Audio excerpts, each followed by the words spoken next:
council please identify themselves for the record? Raphael Prober from Aiken Gump. Abigail Coleman from Aiken Gum. Roll Pies, Aiken Gum. Thank you.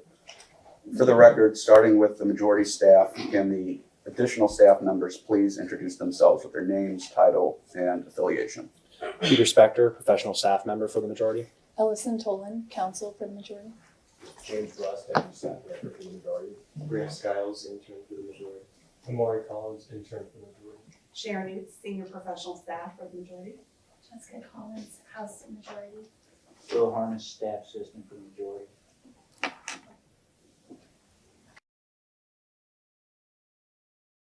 Thank you all. Mr. Comer?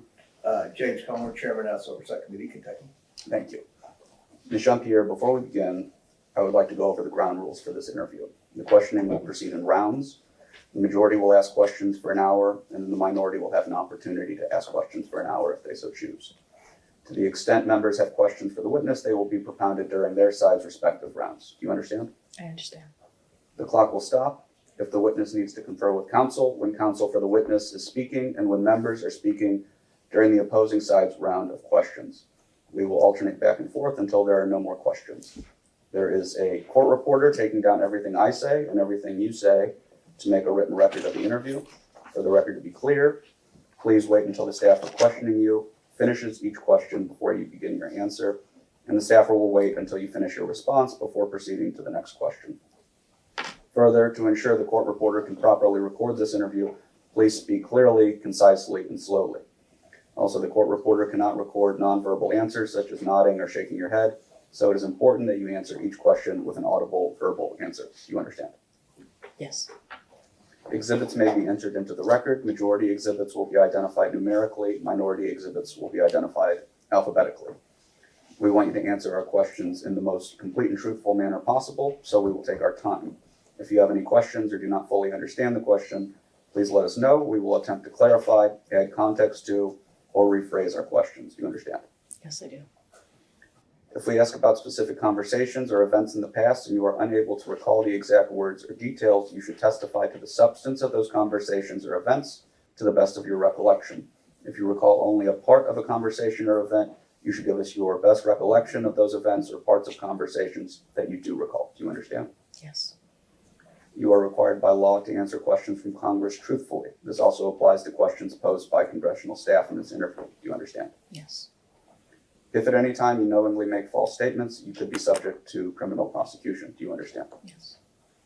This includes both knowingly providing false testimony, but also stating that you do not recall or remember something when in fact you do. Do you understand? Yes.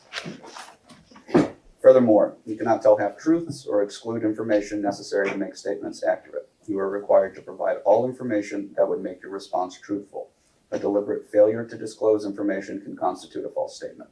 Do you understand? Yes. Is there any reason you are unable to provide truthful testimony in today's interview? No. Please note that if you wish to assert a privilege over any statement today, that assertion must comply with the rules of the Committee on Oversight and Government Reform. Pursuant to that, Committee Rule 16C1 states, for the chair to consider assertions of privilege over testimony or statements, witnesses, or entities must clearly state the specific privilege being asserted and the reason for the assertion on or before the scheduled date of testimony or appearance. I would enter as Exhibit 1 a letter transmitted to your counsel dated August 21st, 2025 from Mr. Gary Lukowski, Deputy Counsel to the President. This letter informs you that President Trump has determined not to assert executive privilege over your assessment of former President Biden's fitness for the office of the President and your knowledge of who exercised executive powers during his administration. The letter also states that President Trump will not assert immunity to preclude you from testifying before the House Oversight Committee. Ordinarily, we take a 5-minute break at the end of each hour of questioning, but if you need a longer break or a break before that, please let us know and we will be happy to accommodate. However, to the extent there is a pending question, we would ask that you finish answering the question before we take the break. Do you understand? Yes. Do you have any questions before we begin? I do. It's my understanding your counsel wishes to raise a few points before we begin. Yes, just a couple process points I wanted to run through. And thank you for the opportunity. As counsel for former White House Press Secretary Corinne Jean-Pierre, I would just like to note that she's here voluntarily and appreciates the opportunity to answer your questions on this topic. We would request the opportunity to review the transcript for errata or any typographical errors before any public release. And if there is going to be a public release of the transcript or video of the interview, we would ask that it be released in full. So it is accurate and the context is provided. You had referenced the August 21st authorization letter from the White House counsel's office. Appreciate you mentioning that. I wanted to also note that while she is authorized to address the topics you noted and privilege is not being asserted, she has been instructed that she's not authorized to reveal information which is prohibited by law or court order, including classified information, and she will not. And I don't anticipate there's anything that would be at issue in any event. She will be testifying based on her firsthand experience with her time in the Biden administration and on the topics the committee has identified as relevant.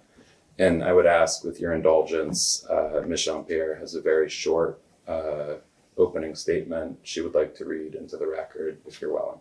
Thank you. Noted for the record, we are not doing opening statements, and we're going to proceed with questioning.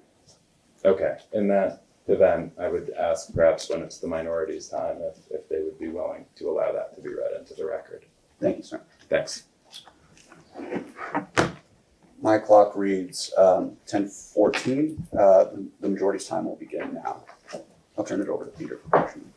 Thank you. Ms. Jean-Pierre, just a couple of background questions to start.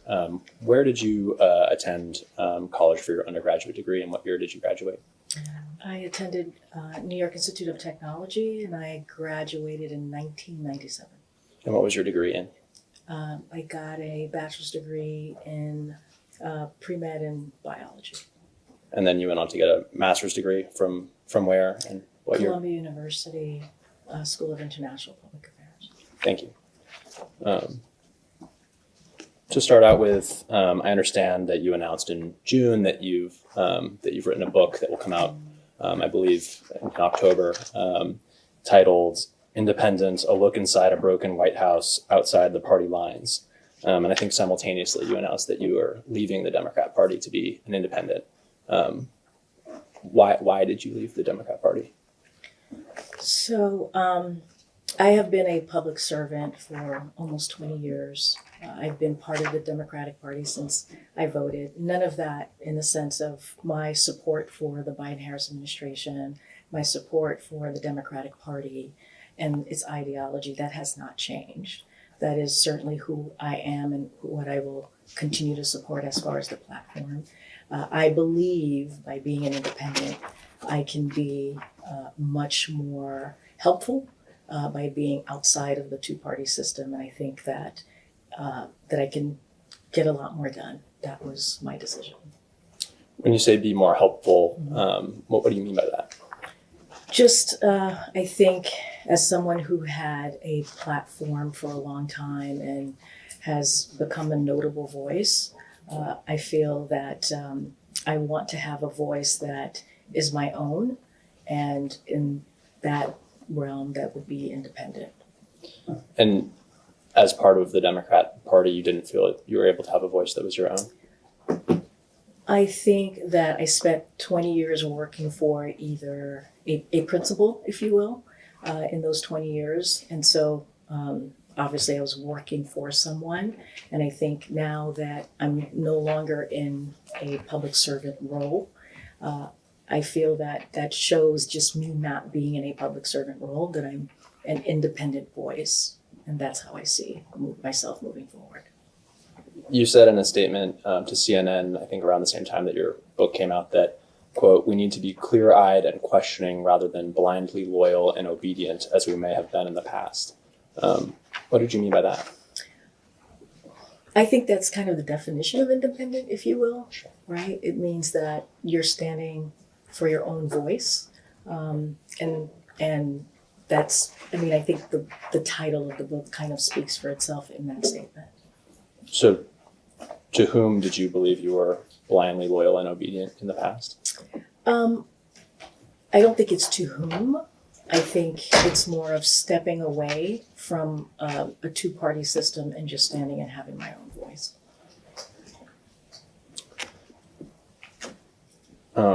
Former Vice President Harris has a book that's coming out soon as well, it sounds like.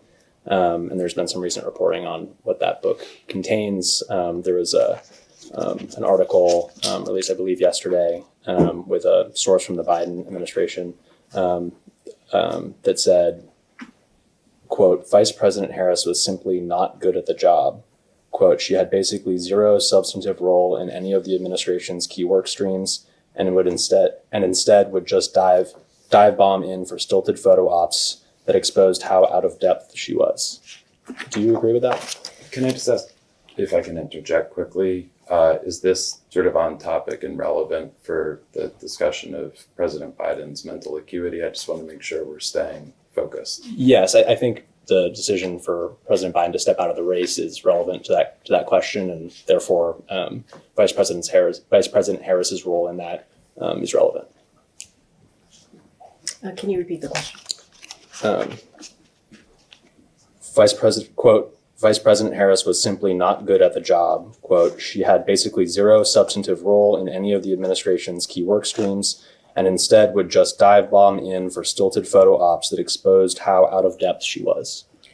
Well, I'm not going to speak to a source unknown.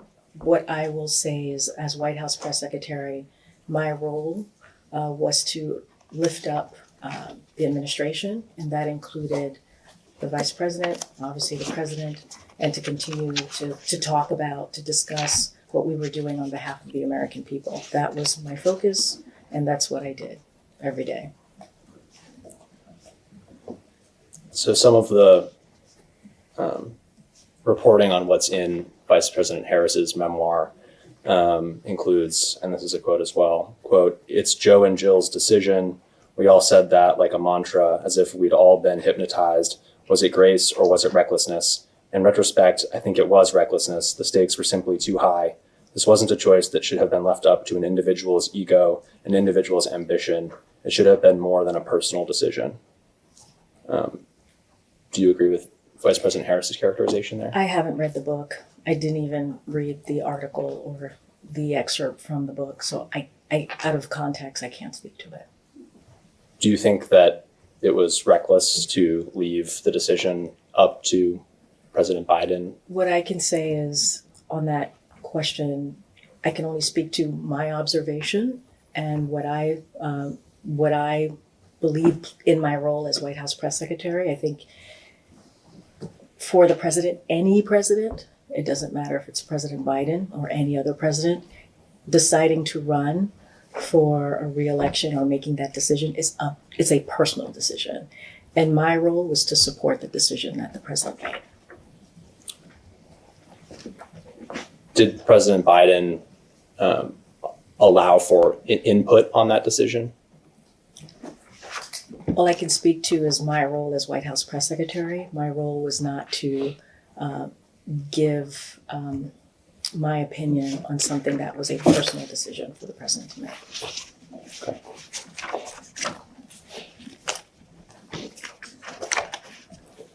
So you disagree with Vice President Harris that it was a reckless decision? What I'm saying is that I did not read her book. I did not read the excerpt. I can't speak to something that I haven't even delved into. What I can speak to is the role that I played, my observation, and I do believe any president, it doesn't matter if it's President Biden or any president, deciding to run for re-election is a personal decision. My role as White House Press Secretary was to move forward with whatever he decided. And respectfully, I'm not asking necessarily about from your role as White House Press Secretary. I'm just asking you, do you think it was reckless for President Biden to seek re-election? I think it was his personal decision, and he made that decision, and I supported it. Thank you. And I wouldn't characterize it that way. I would just say it's his personal decision to make, and he made that decision. I wouldn't characterize it in the way that the question was framed. I guess I bring it up because certainly I haven't read your book. It's not out yet, but from how you've portrayed it here, to me, it would seem that you could speak freely about this in retrospect now. You don't see it that way? Can you say more to your question? You I said, understand what you're asking. when I read the quote, we need to be clear-eyed and questioning rather than blindly loyal and obedient as we may have been in the past. Certainly, I understand your role in the Biden administration was to defend the administration's positions, but you've left the party and you say that so that you don't have to be blindly loyal and obedient. Well, I will say this.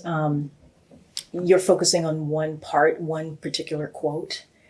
There are many factors that led to me leaving the party, and I'll just leave it there. Did you feel you had to be blindly obedient to President Biden? Well, I wouldn't characterize it that way, the role that I played. I would not characterize it that way. What I will say is that it was an honor and a privilege to be White House press secretary. It's something that I feel very lucky to have been able to be in that role and to be speaking for the President of the United States and to be speaking for the American people was incredibly important to me and the Biden-Harris administration. And my role was, yes, to give information, but to do it in a transparent way. And that's what I did day in and day out. And not to belabor the point, but I do want to try to understand what you mean by blindly obedient. You said it wasn't to necessarily a whom, but it was something else. So what specifically did you feel you were blindly loyal to? Well, I just want to be really clear here. We're using one line from a press release, and there were many, many factors that led to me becoming independent. And I think I was very clear. I said that I didn't want to be part of a party, any party. It doesn't matter if it was Democratic Party or Republican Party. I wanted to step out of that and, do the work from the outside. And so there were many factors. I know you all are reading one particular line, but there are multiple factors as to why I decided to be an independent. Your book will also reportedly examine, quote, the 3 weeks that led to Biden's abandoning his bid for a second term and the betrayal by the Democratic Party that led to his decision. Is that something that will be addressed in the book? Can you read that again? Sure. Quote, the 3 weeks that led to Biden's abandoning his bid for a second term and the betrayal by the Democratic Party that led to his decision. And you're asking me? It's reported that that's something that you will address or examine in your book. Is that true? Yes. I mean, that's what it said in the transcript, correct? So just briefly, what do you mean by betrayal? Look, I'm not going to go into specifics, into details, but I think it will be, I'll step back for a second. You could be assured that everything that I'm saying today is accurate and concise. And that's my goal of being here today. And I think I've been very clear about the book, about why I wrote it in sense of wanting to step out of the two-party system after being a public servant for decades. And I'll just leave it there. Well, and I understand that. I understand the book's not out yet, and I understand that's an uncomfortable position. So maybe I can ask it a different way. Do you think that the Democratic Party betrayed Joe Biden? I'm not uncomfortable. I'm just stating that the book will speak for itself. And respectfully, ma'am, Yeah. This is an interview before Congress. Mm-hmm. If you're refusing to answer the question, I mean, We can note that for the record, but this is the time to provide detail. We You are asking- certainly did not refuse to answer the question. saying that you're not going to get into detail. This is the time to provide detail. You used a word, betrayal, and we're trying to understand what you meant by that. Okay, but I also believe that what I wrote is pretty clear. What the press release says is pretty clear, and I think it lays out what the book is going to be and what the book talks about.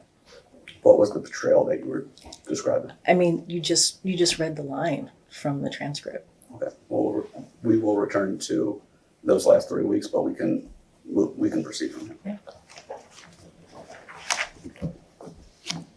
Yeah.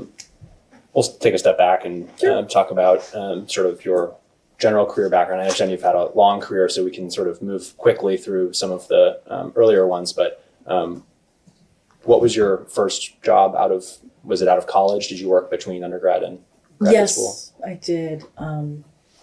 I worked for a non-for-profit out of college. Okay. What do you recall what that was called? It was focused on education. And then after graduate school, was that when you worked for a New York City counselor?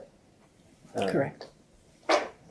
And then after working for Mr. Gennaro, you worked for John Edwards' presidential campaign in 2004, is that right?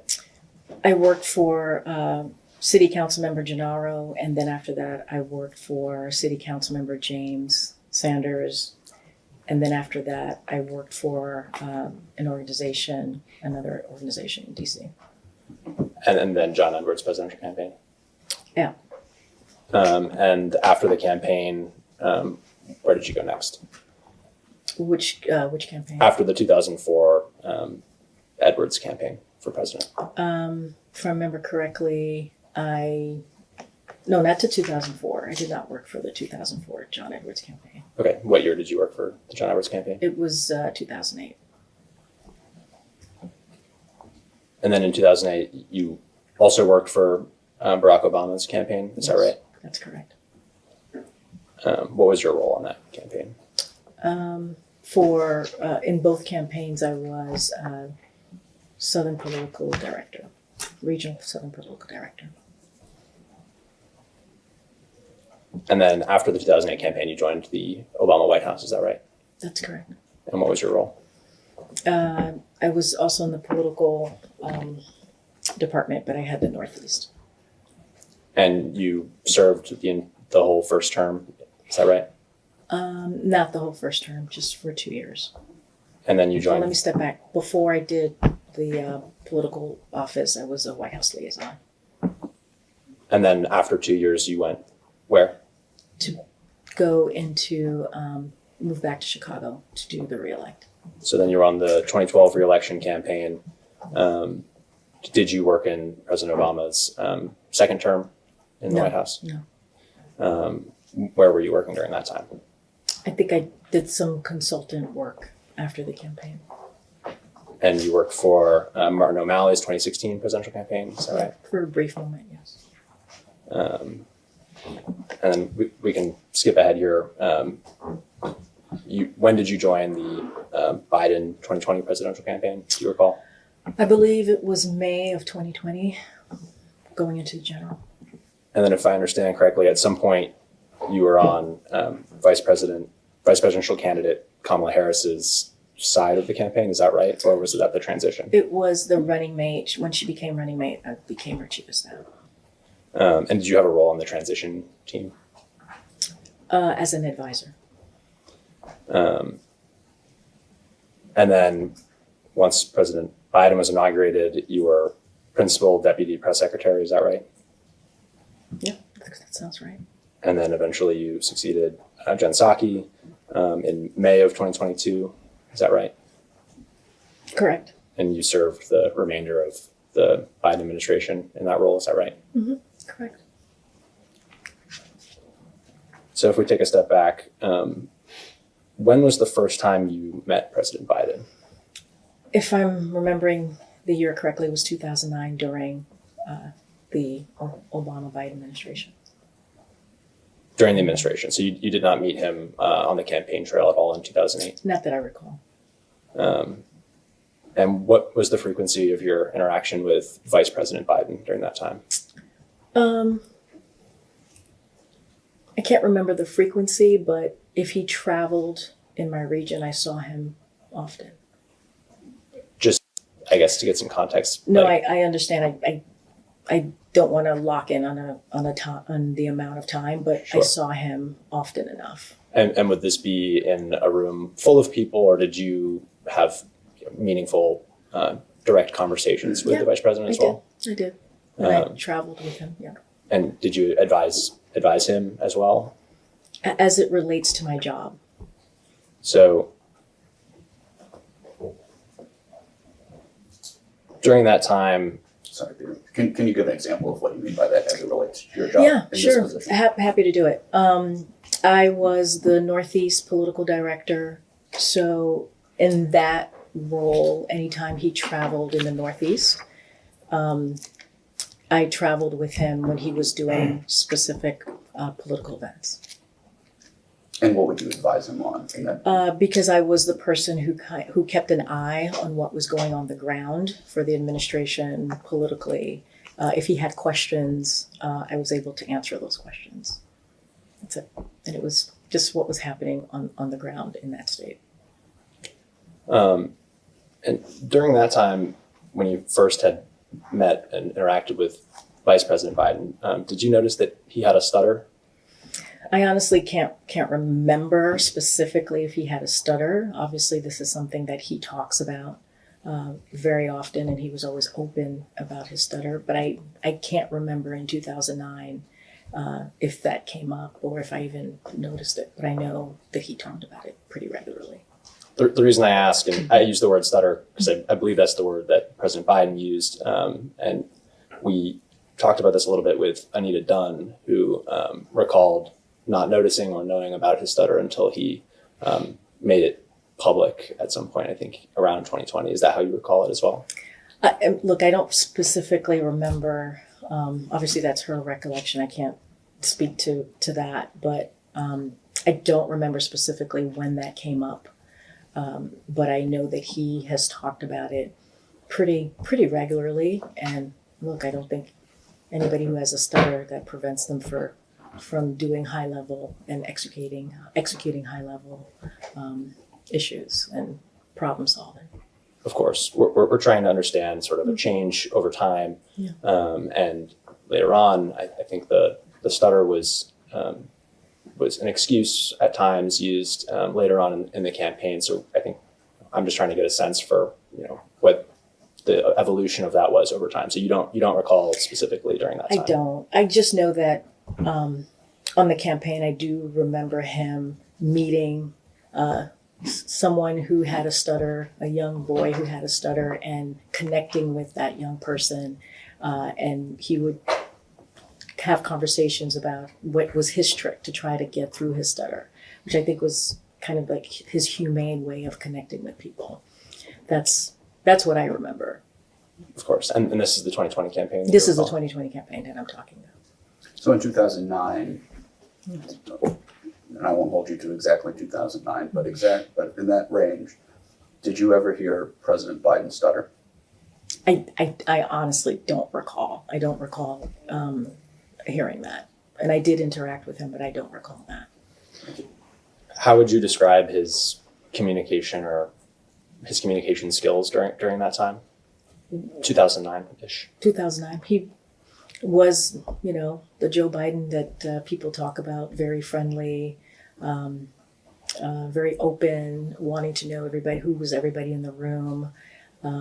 He was not like any elected official that I had worked with. He was incredibly friendly and wanted to know everything about you. That's the Vice President Joe Biden that I met. And do you recall him having any trouble recalling your name? Not that I recall back in 2009. Not that I recall. So you don't remember an instance where he forgot your name or maybe somebody else's name around you? No. I mean, I was technically on Obama's team, but I traveled with him from time to time. But I don't remember him not knowing who I was. So when he saw you, he would say, "Hi, Corinne," or "Hi, Ms. Jean-Pierre." He would be very friendly when he saw me, and he knew what my role was, and we would just move forward in that fashion. And you mentioned that you worked on President Obama's 2012 re-election campaign. During that campaign, did you have a similar frequency of interaction with No, Vice President Biden? no, because my role was different. So no, So you didn't see him very No. often? I didn't interact with him. Not at all? No, because we were in Chicago. They were in the White House. He and the president were pretty busy, and so we didn't see either of them very frequently. Did you have any role in debate preparation for either President Obama or Vice President Biden? No. In 2024, no. So I guess to be clear, during the Obama administration, did you work on debate prep for No. anybody? I did not. And you did not in the 2024. Did you do that in the 2020 Yes, yes, I was. for President Biden? Yes, then Vice President Biden and also then Senator Kamala Harris. Okay, thank you. We'll get more into that later. But, No. So you mentioned you joined the Biden 2020 campaign around May, is that right? Yeah, May 2020. Did somebody approach you for this role? It was a conversation that I had with then Vice President Biden in early of 2019. Don't remember the exact day when he had asked me to join the campaign before he announced, and I was not able to do that. I had a young child at the time and could not commit being on the road for 2 years. And so one of the things that we discussed was in the general election for me to come on board in the general election if that were to happen. So it was a conversation directly with then Vice President. Yeah. Yeah. And And then it former was Vice President. revisited in May of 2020. Was that a phone call? No, it was a meeting Where was the meeting? in Virginia. Was where specific? Was that a home or a restaurant? If I'm remembering correctly, it was a home that the Bidens rented in Virginia in 2019 at the time. Can you add a little color to what that meeting was? It was pretty straightforward. It was, come join my campaign, need you on my campaign. It was very straightforward. There was nothing much more than that, being just straightforward and asking me and direct. Did you talk about his time served, Joe Biden's time as vice president? Did he No. make any reference to that? No, it wasn't a long conversation. It was pretty direct. Sure. And once you joined the Biden 2020 campaign, did you travel with then former Vice President Biden? It was COVID, so there wasn't a lot of traveling. I mean, this was 2020 campaign was unprecedented, as I'm sure you all could imagine. And so it was, there wasn't a lot of travel because of COVID. So what did your interactions with candidate Biden look like? It was mostly virtual, to be quite honest, because of COVID.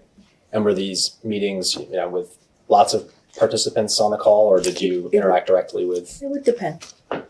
So occasionally you would have calls directly with candidate Joe Biden? Like one-on-one. How would you characterize it? I would say that anytime there involved information that he needed, or to prepare for a meeting, there would be a virtual conference call. So I couldn't tell you how many people were on the call. Sure. So, but you interacted with him, whether it be virtually or on the phone or maybe occasionally in person, frequently? Well, it was COVID, so it was mostly virtual or on the phone. And I don't know, maybe I saw him a handful of times because of the moment that we were in. So those virtual and phone calls, were they frequent? We're talking about 2020. I mean, it was a campaign, so they were often. I can't give you the exact frequency.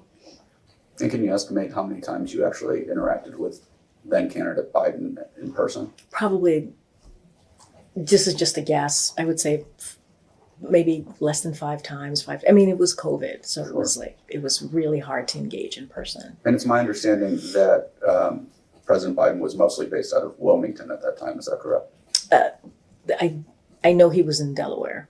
Sure. Yeah, most of the time. And just, I'm not asking for an address, but just generally, where were you based at that time? I was based in Maryland. Who, to your understanding, was actually with then candidate Biden up in Delaware? I don't know. I mean, it was a small, I mean, again, it was COVID. It was a very, very small team of people that were around because of just trying to be careful and mindful of the protocols. And it was, you know, as we all know, a scary time.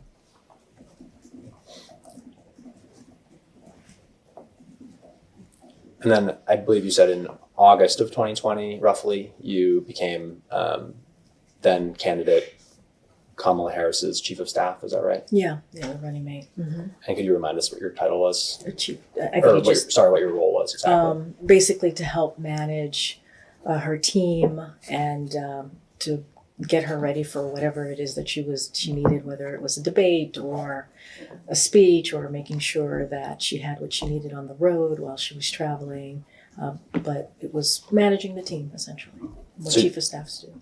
So you did help prepare Kamala Harris for her vice presidential debates? Yeah, I think she only had one, if I remember it correctly. You are. Yeah. Yeah.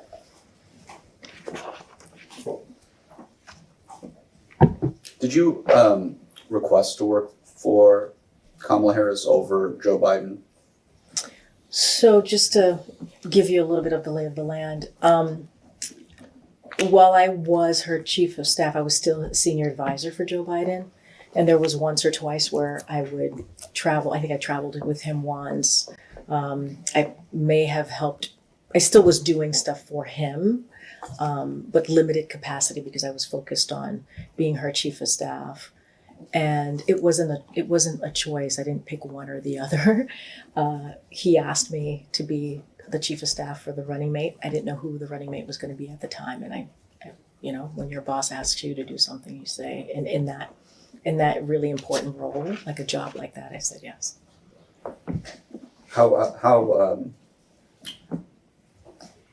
I guess I didn't realize that you had been asked to serve with the running mate before the running mate was actually chosen. Mm-hmm. How long was that kind of roughly? I mean, days. It was days.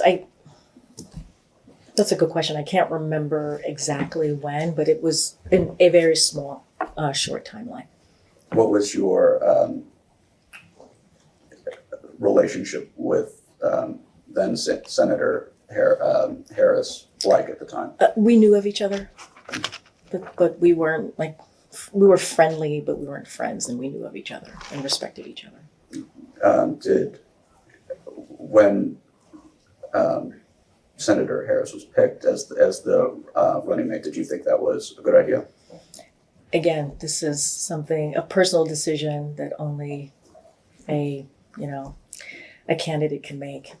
So I just respected his decision and moved forward with it. Did you think she was a suitable candidate to be vice president if so elected? I mean, look, she was in the 2020 presidential primary. And so I thought that I've always thought that she was impressive. I always thought that she was incredibly talented. But again, I didn't have an opinion. It was for the president to make, or then Vice President Biden to make. Did you find her to be honest? I mean, I worked with her for a very short period of time. I've always found her to be direct and a hard worker. That's what I can speak to. But not honest? I think she was direct. I mean, honest, direct, hard worker, all of the things. I think that she was just really focused on the job at hand. That's what I can speak to. Thank you. And understanding this is still COVID, how often did you interact with then vice presidential candidate Harris? I interacted with her. She lived in DC, so it was easier to interact with her. So I saw her often enough. So every week? Yeah, every week. And now thinking into the Biden administration, of course, COVID was still around. Did your interaction with then President Biden increase from the campaign? Say that one more time. Once President Biden was inaugurated, of course, COVID was still around. Oh, inauguration. Yeah. Once you were in the White House, did your interactions with President Biden increase from what it had been on the campaign trail? So I was the principal deputy press secretary. So Jen Psaki was the press secretary. So she interacted with him a lot more than I did.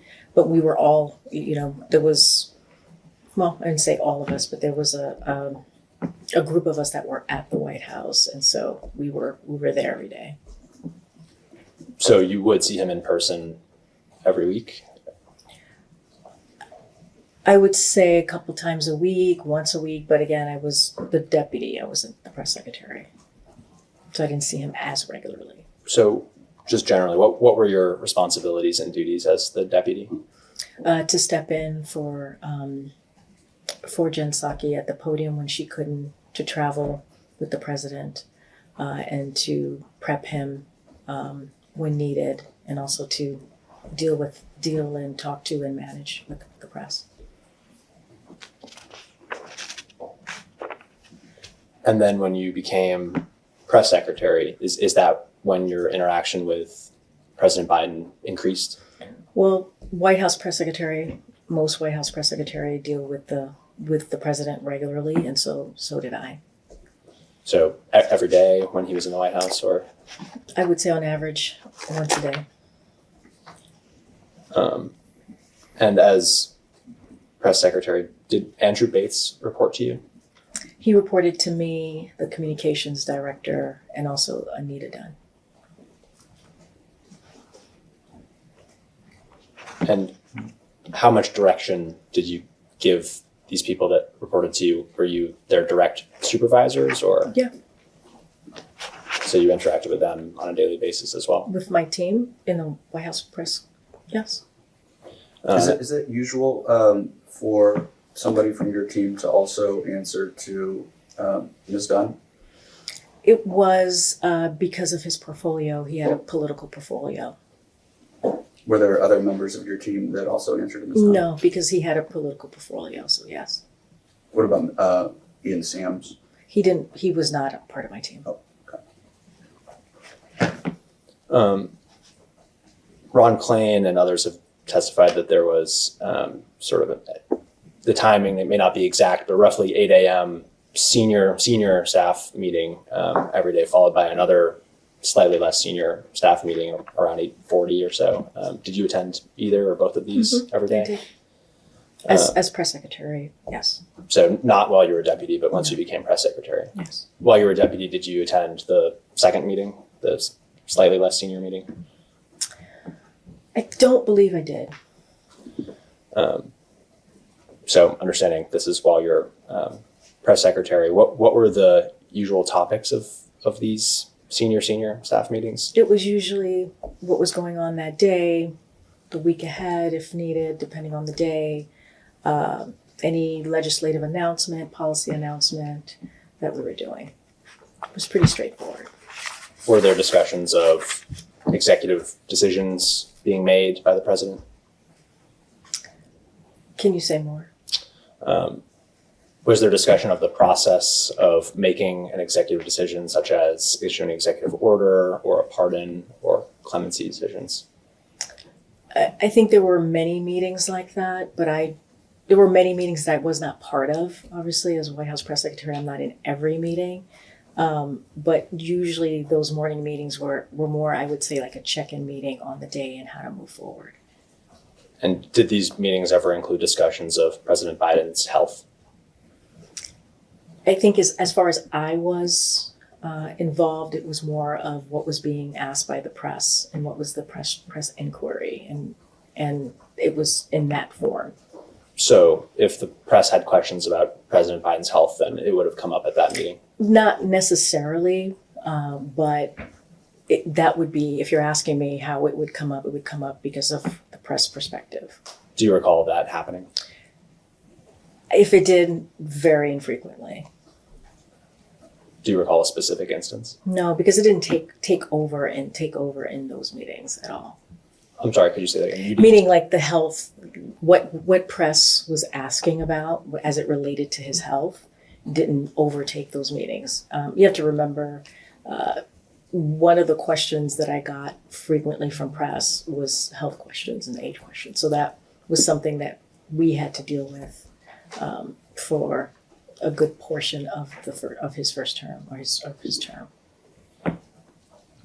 So any discussions of President Biden's health at these morning meetings, they were only in the context of press inquiries, never anything different than that? I do not recall having a specific meeting on his health, no.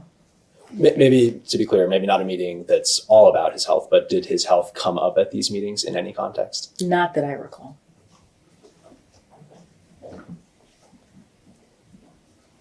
So when you were facing media inquiries regarding the president's health, when would you raise those in a normal situation? So I think in these meetings, I'm the White House press secretary. So if I get asked, hey, what's the press talking about? What's going to be the focus in your press briefing? That's how it would come up.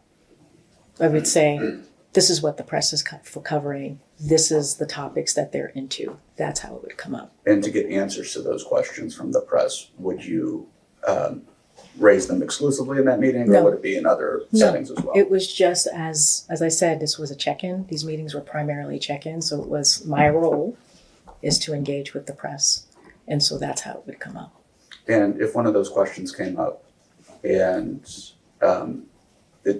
didn't feel natural, circumstances arise in which you're not bringing it up in that meeting, who would you go to get answers to that question?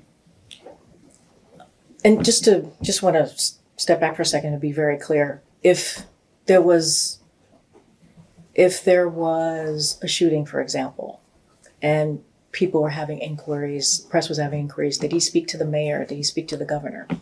It was just in that same vein.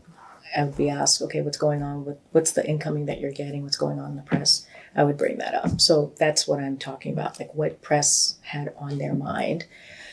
As it relates to my press briefings and how I would take on any incoming questions, the Q&A, if you will, the talking points that came out would come from the comms team, senior advisors, and my press team. So I don't think that is helpful. I don't think it entirely answers my question. Just if you had a question that you were trying to get an answer for about the president's health, who would you go to? The press team, the comms team, senior advisors, depending on the question. Would you go to Mike Donilon, for instance? So just to lay out a little bit. So the press team, people have a portfolio, comms team, people have a portfolio. And so they would be the ones that would, work with the policy teams or the senior advisor on any topics that were coming up in the briefing room. And then they would come to me. And then we would talk through whatever topics that were going to be coming up in the press briefing room. And that's how it worked. So who had the portfolio for inquiries regarding President Biden's health? That was primarily coming from the communications team. And who on the communications team? I mean, we've had different people coming through, kind of being part of the communications team. So it was an array of people. It was also Anita Dunn, who was part of the senior advisors. So I don't want to pinpoint anybody because there was, depending on the timing, depending on what time during the first term or his term. Would it ever occur to you to go to Ms. Tomasini with a question regarding the president's health? I did not. How about Mr. Bernal? About the president's health? Yes, ma'am. Mr. Bernal? No. How about Ashley Williams? No, I don't recall doing that. How about the first lady? Same question. No. Did you interact frequently with the first lady? Not frequently, but I saw her from time to time. And did you ever have a conversation about President Biden's health or fitness? No.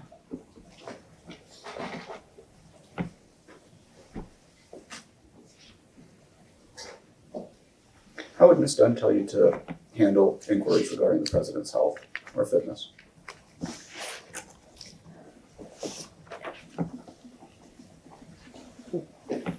Basically, how, meaning, can you be more specific? If there were any talking points that stick out to you about what the message should be regarding the president's health or fitness?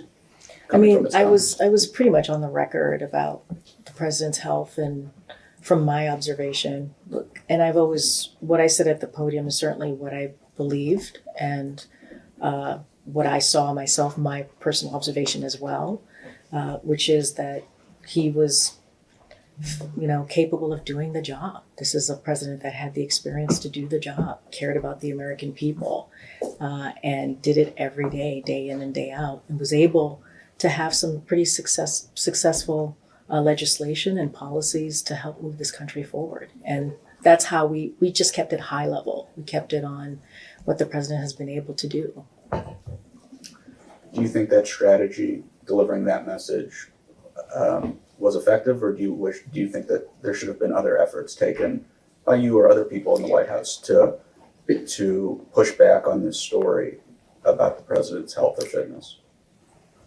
Here's what I say. I would say that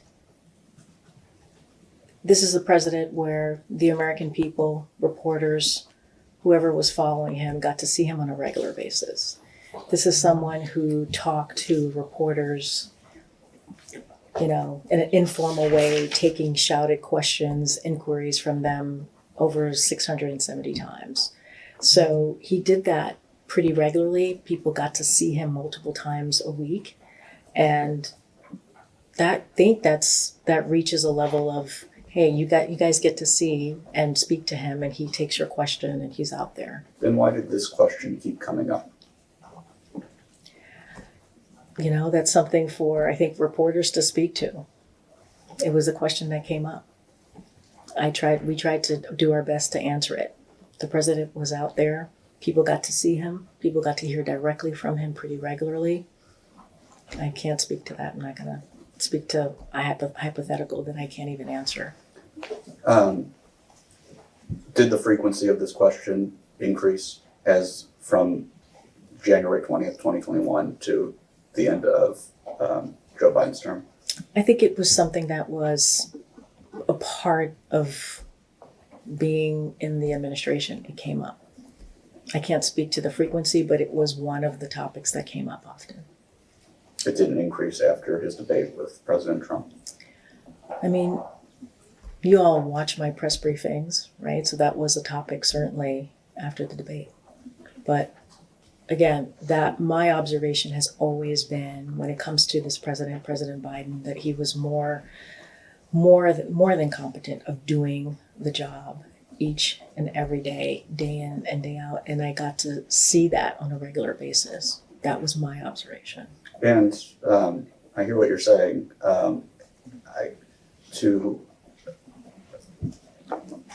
I'm less interested in what you have to say about whether you believe the president was capable of doing the job. My question is, did you ever see a change in the president's ability to do the job? We started off part of your questioning about when I first met him in 2009. I think that he's aged, I've aged. Presidents age in these jobs. It is very common. Obviously, he got older. I spoke to that at the podium. He spoke to that about how he's aged. But when it comes to competency, when it comes to being able to do the job, he was more than capable of doing that. Did he age? We all do. Yes, he did. And I understand that we all age. We're aging just sitting in this room right now, but Every second. every second. But Feels like it. My question is, did you see a change from in his competency? You brought the word competency from 2021 to 2025. I did not see a change in his competency from 2021 to the end of his administration, if that's what you're asking me, So if I have that correct. yes, ma'am. So let's expand the scope even further. You've known Joe Biden, interacted with Joe Biden since on a semi-regular basis since 2009. Is it your testimony here today that Joe Biden's competency is the same from 2009 to today? What I will say is, when I served with him in the 4 years of this administration, he was more than competent to do the job. This is someone who woke up every morning focused on the American people and delivering for the American people. And that's what I saw. I saw someone who cared and did that in a very focused way. And you know, that's why I was honored and privileged to have worked in this administration. And I understand that you believe that he was competent the entirety of his term. I'm asking you, did you see a change in from 2009 to 2025 in Joe Biden's competency? No, I did not. This is someone who, if you're in a room with him, when I was in a room with him during the administration, when I came in to talk to him about whatever issue that he wanted to know about, this is someone who had a conversation with me back and forth, who was very engaged, who was very aware of what was happening in the press, sometimes more aware than I was. And we would have that discussion.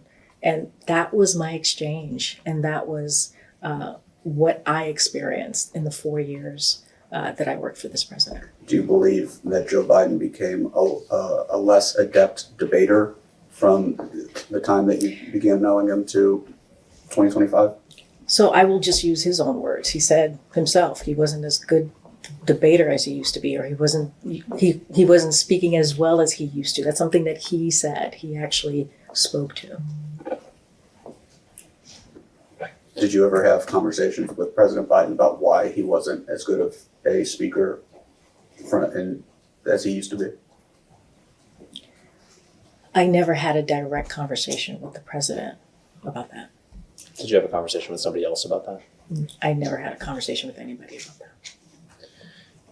You mentioned that you didn't recall, at least, noticing that Joe Biden had a stutter when you first met him.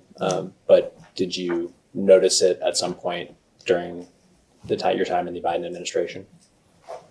I can't remember specific times, but obviously this is something that he was free-willing and talked about extensively, and I can't pinpoint a moment where I experienced that or could remember, but this is somebody who talked about it, connected with other folks who had stutters, and you know, again, if you have a stutter, doesn't mean that you can't perform at a high level.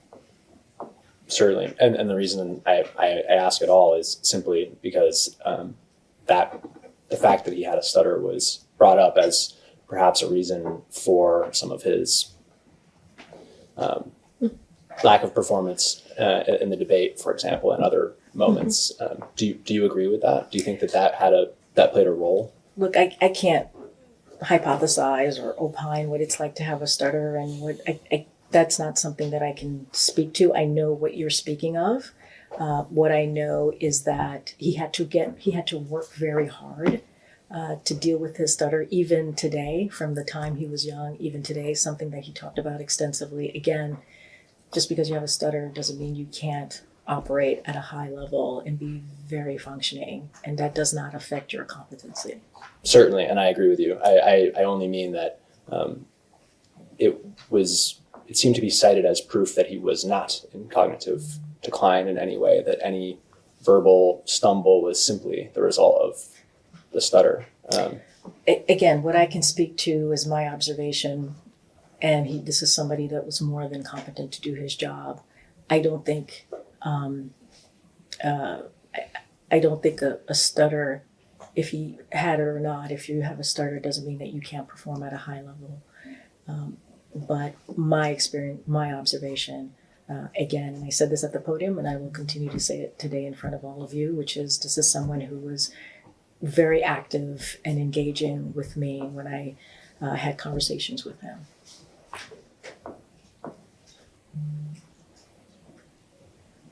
Do you think that you mentioned that the press was very concerned or brought up frequently President Biden's health or these related issues of his cognitive abilities or fitness to serve? Do you think the American people were also concerned about that?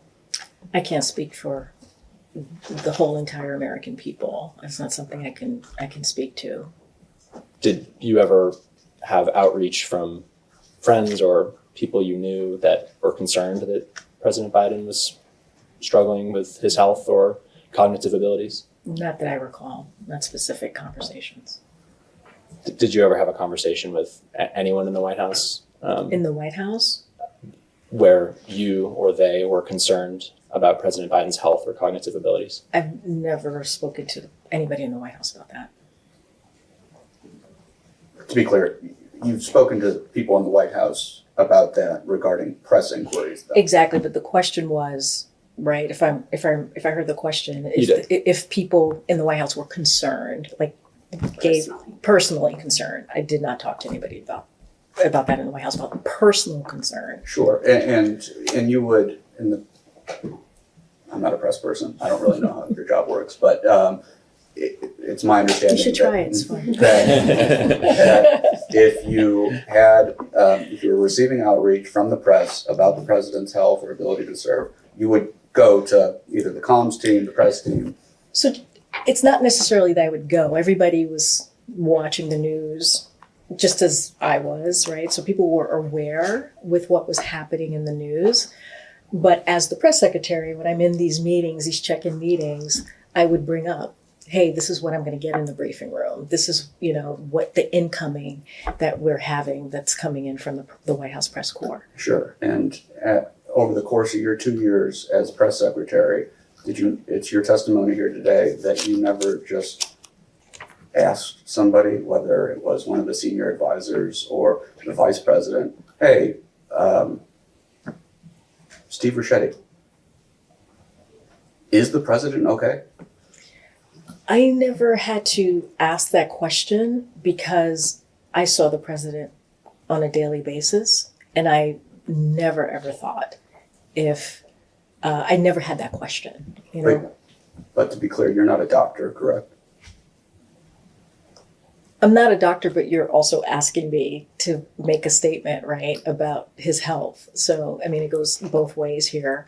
I'm just telling you my observation, right? My observation was this was somebody who was competent. And these are conversations that I'm having, right? These are direct conversations that I'm having with the President of the United States, Joe Biden at the time. And it was always direct. It was always very alert. And, it was a healthy back and forth. So because I had that daily access to him and talk to him, there would be no reason for me to go to a senior advisor to ask the question that you just asked me. And just to be specific, after the 2024 debate, you never thought maybe I should actually ask a few other people if the president's doing okay? He said he had a bad night. The president said he had a bad night. And you never thought to ask why? Again, this is somebody that I had regular engagement with, and I never had a concern about anything that dealt with if the president could do his job or not. I saw a president that was more than capable to do his job. So I understand you had frequent interaction with President Biden, but for those in the White House that didn't, were you aware of any of them coming to you or to anyone else? They did not come to me. Are you aware of anybody raising concerns about President Biden's health with another senior advisor? No, I was not. So as far as you know, the White House, nobody in the White House had concerns about the president's ability to do his job.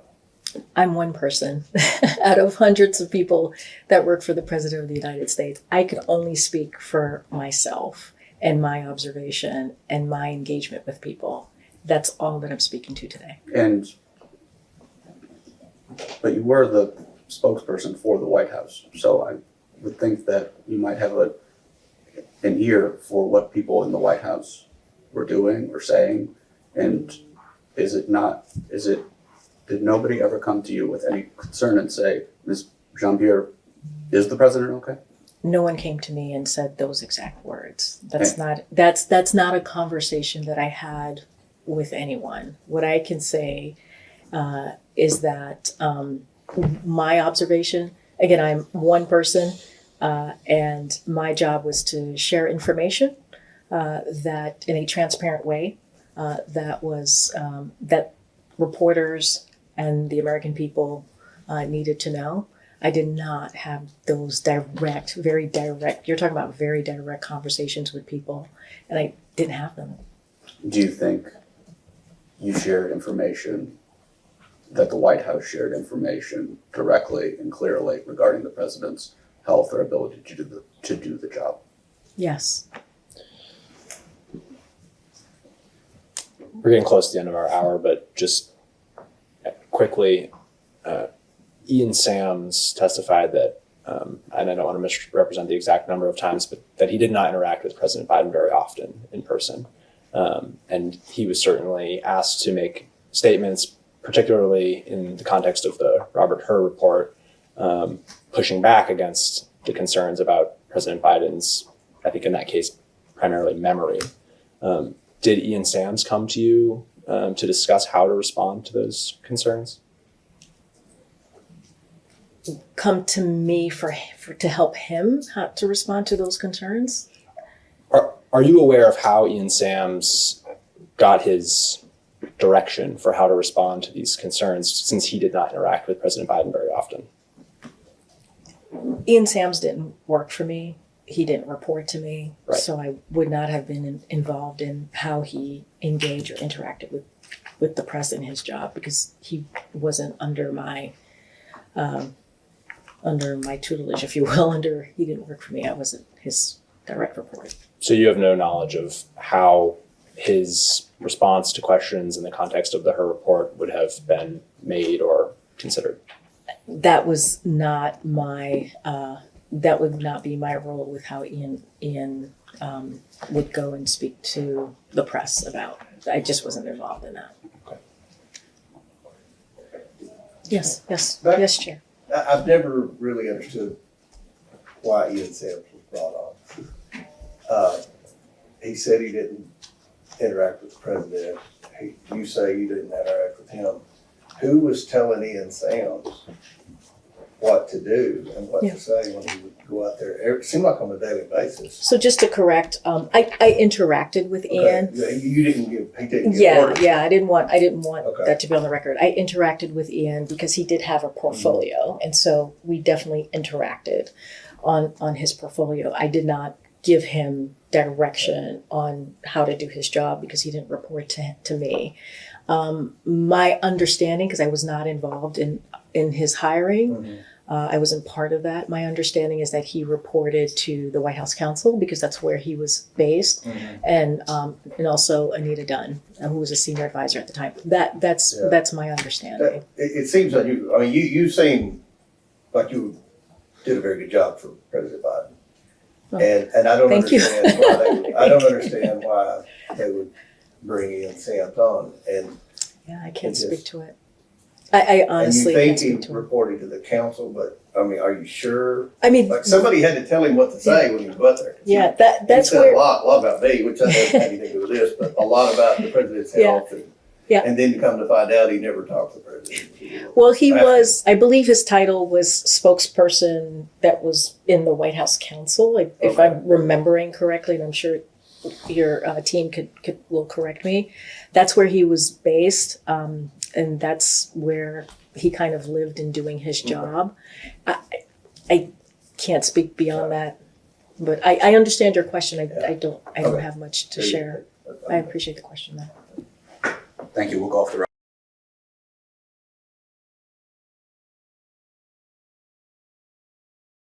Jean-Pierre, I understand you have a statement you wanted to read. We'll give you some time. Yes, and thank you so much for this opportunity. I guess it's, I don't know, is it afternoon or it's still morning? Okay. Still morning.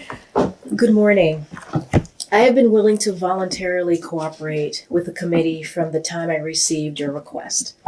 I'm here today to answer your questions about my service in the Biden administration that are within the scope of our inquiry. I have fulfilled my obligations to the committee by appearing before you today as requested in your letter dated June 27th, 2025. I served as the 35th White House press secretary, becoming the first Black person, immigrant, and openly queer person to serve in that role. I was the longest serving female press secretary in my role, first as principal deputy press secretary and then as press secretary. My job was to relay information from all corners of the executive branch to the press and to the American people. I served in the Biden-Harris administration from day one through its end. During this time, my focus was on the administration's countless administrative and legislative accomplishments. Transparency was one of my priorities, and I believe the Biden-Harris administration shared that priority. In furtherance of this priority, I conducted 306 formal press briefings and hundreds of gaggles. In each of those interactions, I answered questions with the information I had at the time. I will be clear today. At all times during President Biden's presidency, I believed that he was fully capable of exercising his presidential duties and responsibilities. That is not to say that he was infallible.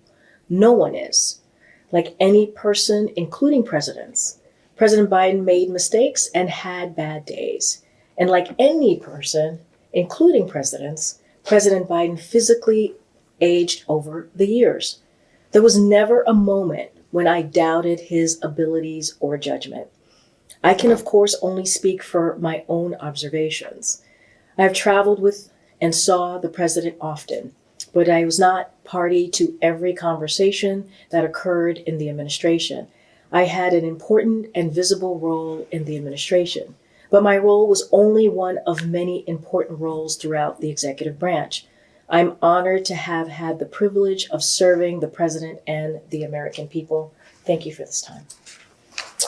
Thank you, Ms. Jean-Pierre. You, as press secretary, you were a principal deputy press secretary at the beginning of the administration.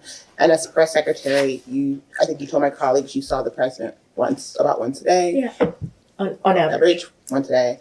And you traveled with him quite frequently and just so we have a clear record, was it ever your view that President Biden was unable to make decisions about the matters within the scope of his presidential duties? No. Was it ever your view that President Biden was unable to fully execute the duties of his office? No. And did you ever have any concerns about President Biden's ability to handle significant policy matters? No. And my majority colleagues have alleged the existence of a cover-up with respect to President Biden's mental acuity. Also, in the interest of making sure we have a clear record, Ms. Jean-Pierre, you have no knowledge that Joe Biden was at any point in time mentally unable to execute the duties of his office as president, correct? Correct. And to your knowledge, did anyone in the White House at any point during Joe Biden's presidency ever make decisions to issue any form of clemency, pardons or otherwise in Joe Biden's name without his knowledge or authorization? No. And did you ever make decisions to issue any form of clemency, pardons or otherwise in Joe Biden's name without his knowledge or authorization? No.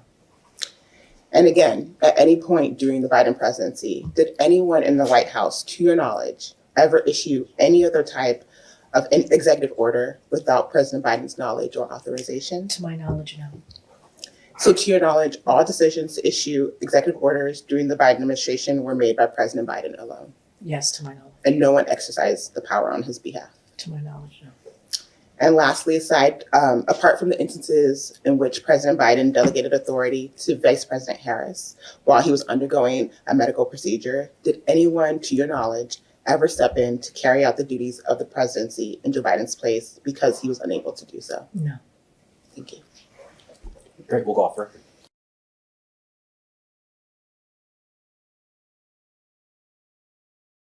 Just as a general question, have you discussed this interview today with anyone besides your immediate family and your counsel? No. I think you mentioned that you have spoken with former President Biden since he left office. Is that right? Yes. On more than one occasion, or was it one time? To my knowledge, it was one time. No, it was one time. It was a couple times over a week period. Okay. When was that? It was early May. And in your conversations in early May with former President Biden, what did you discuss? I was talking to him about an interview that he was about to do. So it was a prep, if you will. And anything related to this investigation? Not to my knowledge. So you, What was the interview about? It was the View interview. I think you all probably watched it. I was part of a team that prepped him for it. so just to be clear, you had no conversations with former President Biden about the contents of your testimony today or what you would testify to? No. And just one of your former questions, Peter. I believe, and I don't have the transcript in front of me, I believe Mr. Bates told us that you had that while you were having a phone conversation that this investigation came up with. And do you remember that? I'm sorry, can you just explain that a little? I want to make sure we're tracking the question. Sure. Who's having the conversation with who? Sure. When we had an interview with Andrew Bates, I believe he told us that there was a phone conversation in which that this came up in passing. Is that correct? So I know what you're talking about. It was probably the day that we both got the letter. And I think it was one of those, "Are you okay?" conversations. And then we both decided on that call that we should not be moving forward to not talk to each other. Understood. Yeah. Any similar conversations? No. Thank you. And during that conversation with Mr. Bates, did you have any conversation of what topics might be brought up in these interviews? No. It was, "Are you okay?" Checking in on you. Okay, that's it. We don't need to talk anymore. Sounds good. Thank you. Listening to your statement that you just read, I think you made reference to President Biden having bad days. Do I have that correct? Correct. How did you know President Biden was having a bad day? I was speaking in generalities, right? Not everybody, we're not perfect. We have good days and bad days. So I was speaking in general. Did anybody ever inform you, the president's having a bad day today? Not that I recall, not specifically in that way.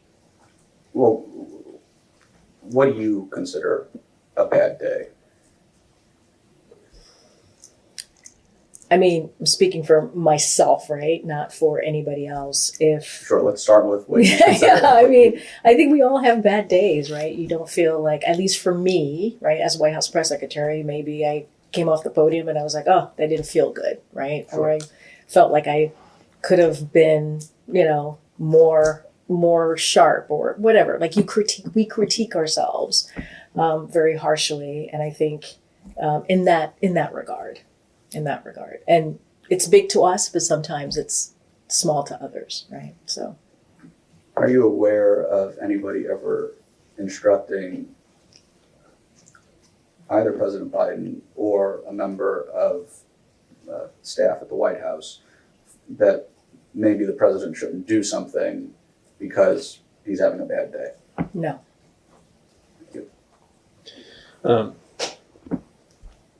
On March 26th, 2022, soon after Russia invaded Ukraine, President Biden spoke in Warsaw, Poland, and he said, quote, "For God's sake, this man cannot remain in power," with regard to Vladimir Putin.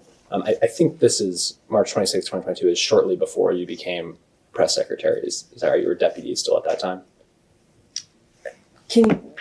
Can you say that again? I'm so sorry. I'm just trying to. Sure. This is a quote from President Biden from March 26th, 2022. So I'm just stating for the record, I believe you started as press secretary on May 13th. Oh. So shortly after that. So during this time that this was said, you were deputy. Is that correct? Yes, if you're talking about March 2022, yes. So I can read the quote again if you'd like. But Do you mind? Sure. President Biden stated, quote, "For God's sake, this man cannot remain in power," end quote, with regard to Vladimir Putin. Do you recall that? Not specifically. It vaguely sounds familiar. Okay. So do you recall what the White House said after that statement was made? I wasn't the press secretary at the time, so I don't recall. Okay. Do you believe that President Biden meant to say what he was saying when he appeared to call for President Putin to be ousted?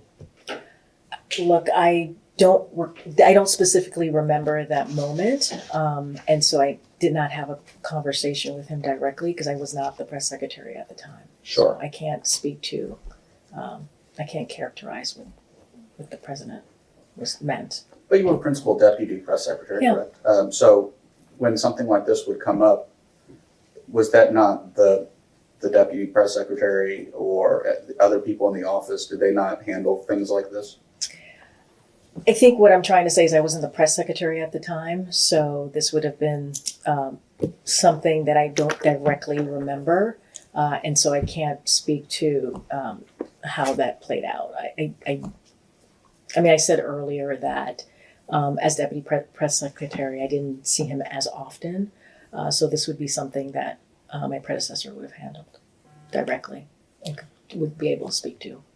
Well, I believe that statement was walked back slightly in the aftermath. And so would something like that be what you mean by a bad day, for instance? Look, I think what I can say is, and you guys heard it, right? People have bad days. Nobody's perfect, even presidents in my statement, right? Like all of us. And my observation, more broadly, continues to be that he was still very much competent to do the job. And again, that's why I wanted to be really clear that we all have bad days, we all have missteps, and we're not perfect. Maybe it's helpful if we talk about some other examples when you were press secretary. So this is on May 23rd, 2022. So just for the record, that was after you became press secretary, is that right? Yes, for the record, yes. So speaking alongside Japanese Prime Minister Kishida in Tokyo, President Biden was asked, quote, "Are you willing to get involved militarily to defend Taiwan if it comes to that?" And President Biden responded, "Yes." The reporter responded, surprised, "You are?" And President Biden stated, "That's the commitment we made." Do you recall that interaction? Yeah, I recall. Were you surprised by President Biden's statement in that moment? In that moment, I can't speak to what I was thinking in that moment. Did that statement appear to be at odds with what you understood to be President Biden or America's policy toward Taiwan? From where our policy was, yes. I'm sorry, could you be more specific? Well, I was answering your question. Where our policy was it at odds? Yes.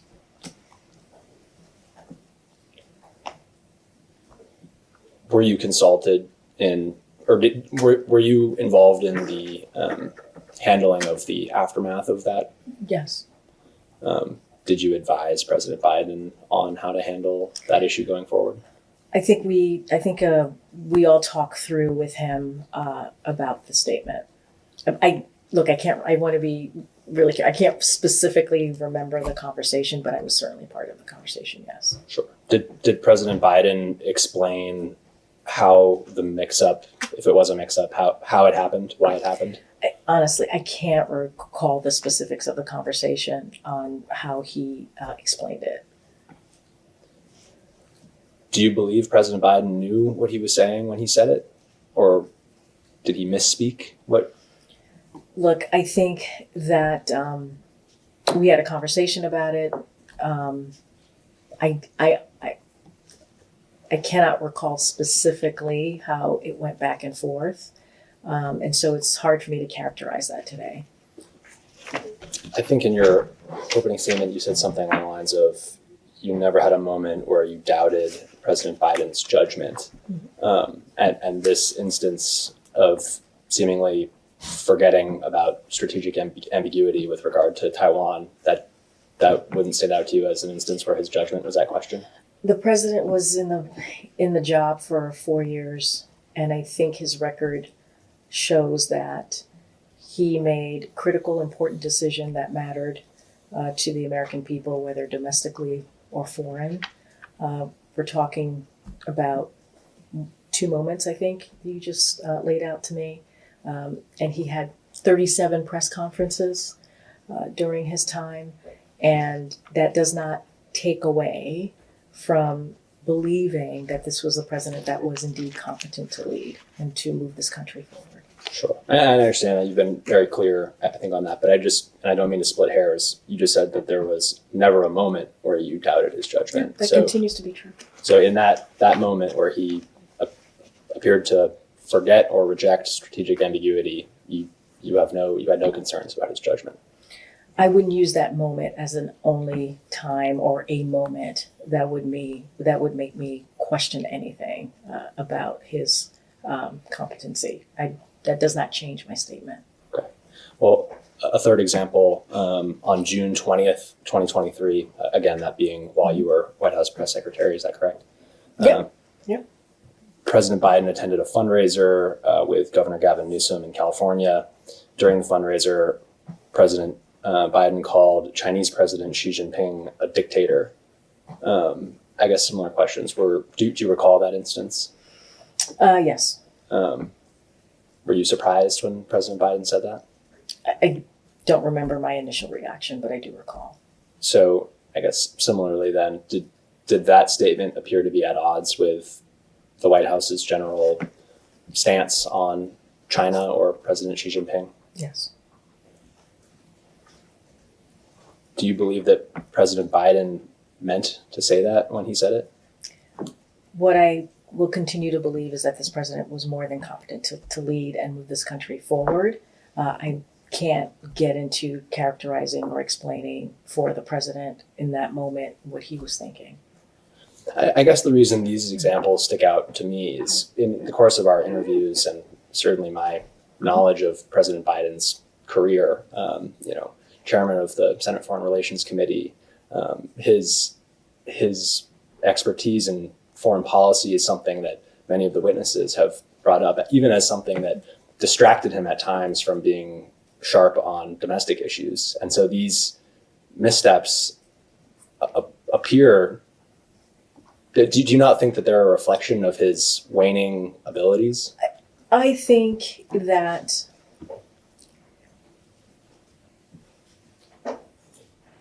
presidents, I don't think it's just Joe Biden. Presidents have had misspeaks, missteps. I think I said that in my opening statements. This is not a specific to one president. I think that we can go back and look at other presidents who have had similar situations. I think when it comes to his competency, when it comes to, again, getting things done when I was there in the 4 years for the American people, doing some historic policies, moving forward some historic policies and legislation, it would not have happened if it wasn't for this president's experience. It would not have happened if it wasn't for his leadership. And again, I mean, it goes back to what I said in my statement, that we are not perfect. I guess I won't belabor the point, but certainly, as you mentioned, President Biden, made an uncountable number of statements and over the course of his presidency, and certainly, all presidents are bound to have a misstep here or there. And the reason that these and maybe some others we will bring up today stand out to me is because they do appear to be something that President Biden, operating at full capacity, would not have gotten wrong. You don't see it that way? No, I don't. I think, again, in my statement, I mentioned presidents with an S. That is very much something that happens with presidents, with all of us from time to time. But in those 4 years that I worked with him, he was able to accomplish a lot, and he was more than capable of doing the job and got things done in those 4 years, and we used to say this all the time, that most presidents couldn't get done in their first two terms. In their 2 terms. When you were, I understand what you're saying about missteps. I make them all the time. When you were debriefing or talking with President Biden about how to handle any kind of fallout from these rather significant missteps in terms of what American foreign policy was, you were talking with him. How would he respond? What I can remember, he took it in.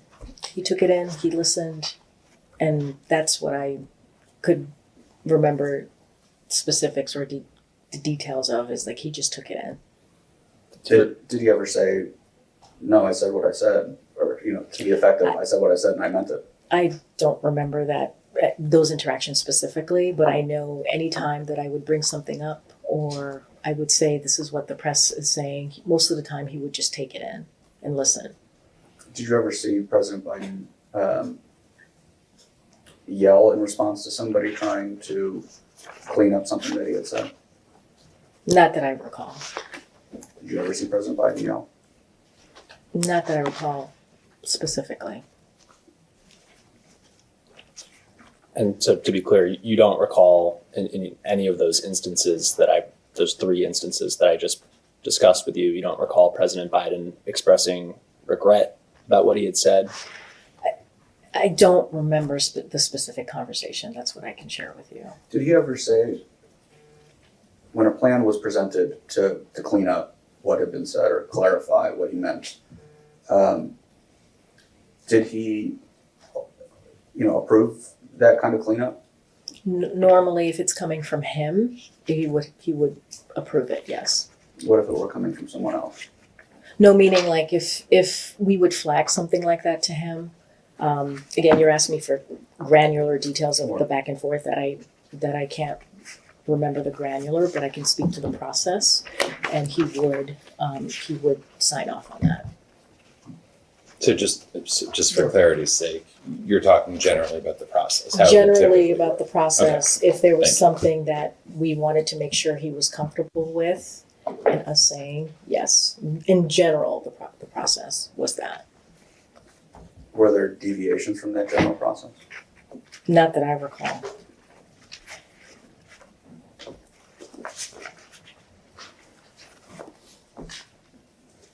And with those missteps,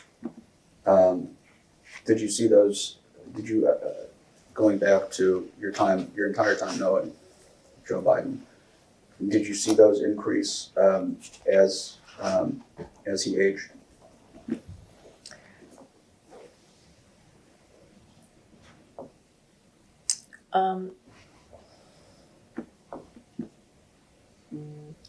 I can't speak to frequency or the amount if it increased.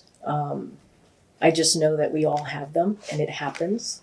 But I can't, as I said this before, did he get older? Yes. Did he age? Yes. And he would say this. I mean, he said many times about him getting older and not speaking as well and not walking as well. This is something coming directly from him. So he acknowledged that he aged. I can't speak to the frequency I and understand. change. Sorry. Yeah. And I understand getting older, and I understand that walking slower is part of getting older. But you've lumped that in. President Biden lumped that in with speaking as well, and that raises different issues, I believe. Don't you think so? I'm not a medical expert, so I can't speak to that. Well, okay. Fair. Did you notice from your entire time knowing him that his speaking deteriorated?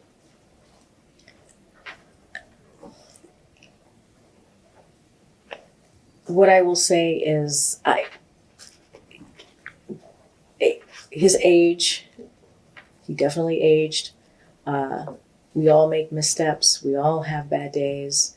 Did he have some? Obviously, I said that at the top, that he did. I was not tracking everything that happened every day. So I can't speak to frequency. I'm not an expert, so I can't really speak to that. So you think President Biden's speaking ability today or in 2024 is the same as when you first met him in 2009? Obviously, it's not. What about it changed? I can't speak to specifics, but I mean, 2009 to 2024 is a lot of time has lapsed. All of us change. All of us age. It's been reported that, again, we don't have the book. We will certainly be reading the book. Vice President, yours as well, but Vice President. I thought you were talking about mine. I'm like, great. Vice President Harris's book is reported to have said, reports to say, at 81, Joe got tired. That's when his age showed in physical and verbal stumbles. Do you agree with that? I did not. I haven't read the book. I did not read the excerpt. I can't speak to it. Okay, well, let's take out the fact that it's an excerpt from a book. Do you agree with Joe got tired? That's when his age showed in physical and verbal stumbles.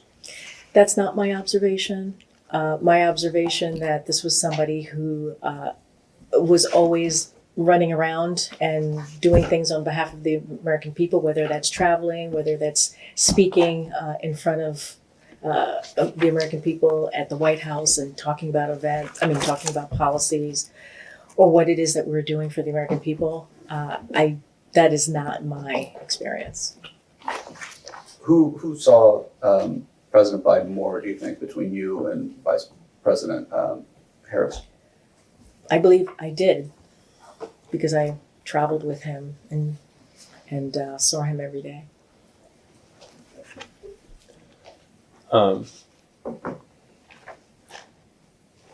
So it's our understanding that you would oftentimes have a big binder or book of talking points. Is that right? It is not unusual for a White House press secretary to have a binder. Sure, but I've never been the White House press secretary. So what Yeah. usually is included in a binder like that? Well, that's and who prepares it? Yeah, that's why I was sharing. It's not unusual for a White House press secretary to have a binder. It is a collective process. So by people from your team as well as people from outside of your team, is that right? People from my team and people outside of my team. And this would include talking points mainly for you to answer questions at the podium from reporters, or other types of talking points as well, or? It's the binder the purpose of the binder is to have points in the book to address many topics, domestic, foreign topics primarily.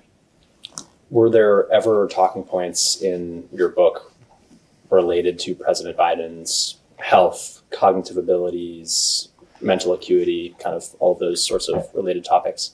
Yes, because it was questions that the press was asking. Do you recall what the general theme of those talking points was? I mean, I did press briefings, so I think what I said is out there on the record about answering those specific questions to the press. So your public statements reflect exactly what generally would have been put in those binders? Yes. And just to clarify, because the question was slightly convoluted. Sure. And I don't mean that in a critical way. Sure. You said exactly generally reflect. I just want to make clear that I think the answer was probably generally reflects what was in the book. Yeah, I apologize. Thank you. No. Appreciate it. Thank you.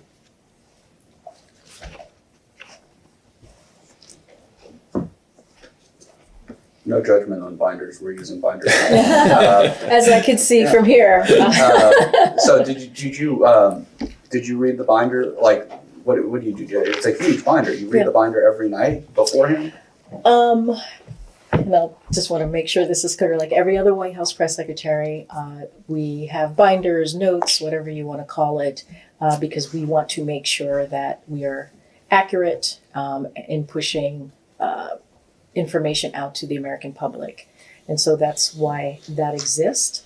As far as my process, I read the binder pretty regularly. I focused on it pretty regularly because that was my job to do so. And who would prepare talking points regarding President Biden's health for the binder? That would it depend. It depended on if it was certainly any memo or anything like that came out from the doctor. It would certainly have his involvement, and outside of that, it was senior advisors and the communications team. Do you think Anita Dunn played a role in that in preparation with bullets or memos regarding the president's health? I can't speak to what she did specifically on anything, memos or anything like that. I can't speak specifically, but she certainly was part of the senior advisors that that my team would speak to about certain issues. And when you make reference to the doctor, you're speaking about Dr. Kevin O'Connor? Yes. And his team, presumably? It was primarily him directly. How often would you interact with Dr. O'Connor? Not often. He would travel. When he traveled with the president, I would certainly interact and see him. And I assume that when the president's annual health report would come out, you would speak more regularly or in the run-up to that with Dr. O'Connor? Not in the run-up, mostly afterwards. And my question was ambiguous. The afterwards meaning after you had gone and spoken in front of the press, or afterwards after his examination? Yeah, to be clear, I was not involved in the memo process that Dr. O'Connor did. I had no involvement in that. My team and I would put that out there. Whenever the memo was ready, it came to my team and we would share it with the American public. And the times that I engaged with him was usually when there were additional press inquiries or they wanted to understand something better or wanted more clarity in the memo. And that's when somebody from my team would go to him directly just to ask for clarity. Did Dr. O'Connor ever instruct you or advise you not to mention something? No. On the book, the binder of talking points, I think you said various people at various times would contribute to this binder or book. Was there one person who was ultimately responsible for putting it together? Was that you? Like putting the book together? Is that what you're talking about? Yeah. Yeah, there's usually a junior person that's in charge of making sure everything is in the book, but I was responsible for it ultimately. So if there were a talking point about President Biden's health or fitness in the book, would you know, would it be denoted in some way who that came from? Meaning, can you say more? So if you were getting a question from the press about President Biden's health and you looked in your book and there was a talking point, a suggested talking point on that topic, was it denoted in some way who had prepared that talking point, or how would you know who had prepared that talking point? So in nowhere in the book did that exist. So in general then, how would you know who had prepared a specific talking point? It depended. I think I explained before that people had portfolios, and so usually a policy or topic or issue was in someone's portfolio, and so they owned that portfolio, and so they would be. That's how I would know where it came from. And just, I can't remember, and I don't have the transcript in front of me. What you said last hour.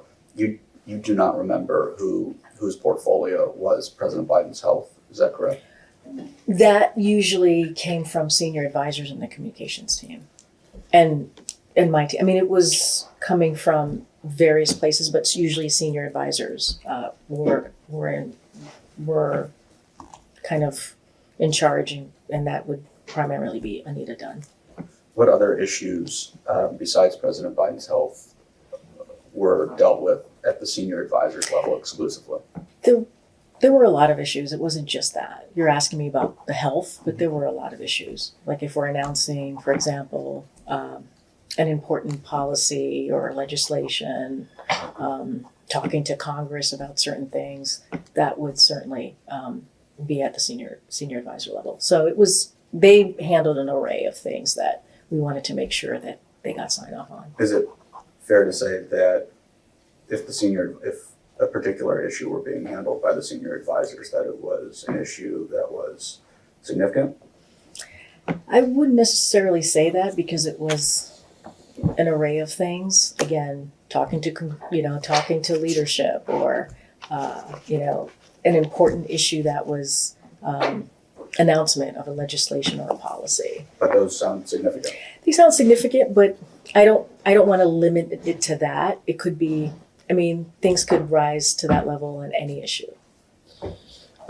We'll talk a little bit more about her report, I think, at some point, but so just briefly, and I want to separate, I think the her report issue there's kind of two separate issues. So taking the president's memory and the related concerns raised by special counsel Her on that topic, who would have provided talking points about that for the briefing? That came from Ian and the White House counsel team and Anita Dunn. So the statement that Ian Sams made, and I believe you may have used this word as well. I don't have it in front of me, so feel free to correct me and we can check as well. But the term gratuitous was brought up a number of times. Was that something that originated with Ian Sams? That originated from that side of things, yeah. Ian, Anita, and that team, yes. And just, sorry, for clarity's sake, are you saying it is specifically your recollection that it was Ian, or it was that team of people? My specific recollection, to be more clear, it came from that group of people. I don't know who wrote it. I don't know who decided on that word. I can't speak to that. Sure, but generally it would be Ian Sams who would handle providing talking points out of that office to you? Yes.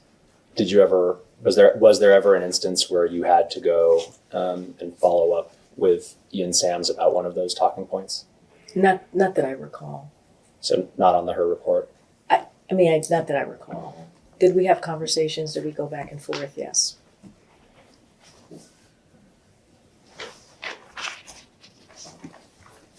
And then just quickly on the process of compiling the binder, I know you said various people, including yourself, would put talking points in it. Was there a final review of everything that was added to the binder? Yeah, from the communications team. And just the communications team or any other? Sometimes they would pull in senior advisors, and there's also policy folks as well that would be involved. Sometimes folks from the different agencies would be involved as well, so if it's an issue that's coming from that agency. But the communications team was the primary because they deal with the messaging. And did President Biden ever review the binder talking points? What was in my binder? Not that I recall. At a press briefing on July 2nd, 2024, a reporter stated, quote, "The administration strongly criticized the media for clips showing the president appearing to be confused, freezing at times. You called it cheap fakes, misinformation, disinformation, and in one case implied that it was the product of artificial intelligence, calling it deep fakes. Do you have any regret over using that language?" End quote. You responded, quote, "No, not at all. And let me be clear, it was a certain part of the media." End quote. Was the term cheap fakes something that was put into the binder? Meaning? When you used the term cheap fakes, was that your choice of words in the moment, or was that something that had been prepared ahead of time as a talking point? It was prepared. Do you know who prepared that? It came from, again, various offices, departments, in creating the talking points for that particular issue. Sure, but to be more specific, who would generally handle? I don't recall. If you're asking me where that came from specifically, I just don't recall. And did you or did anyone ever verify if the videos you were talking about were in fact cheap fakes? I believe so. What is a cheap fake? I really don't know. It was something that we did not coin. It was something that the media coined. They did the work. They did the the legwork on coming up with that terminology, and so we were just elevating essentially what the media was saying, what the press was saying. But do you know what it is? I mean, it basically is laid out with how you defined it with what President Biden was actually doing, and it took away from what he was actually doing or created an illusion of something that just did not exist, but using him. And so that is what we were calling out. And the press was calling it out too. We were just elevating it in the briefing room. But were all clips circulated on social media or otherwise showing President Biden being confused or freezing at times, were those all fakes? I can't speak to everything that was on social media.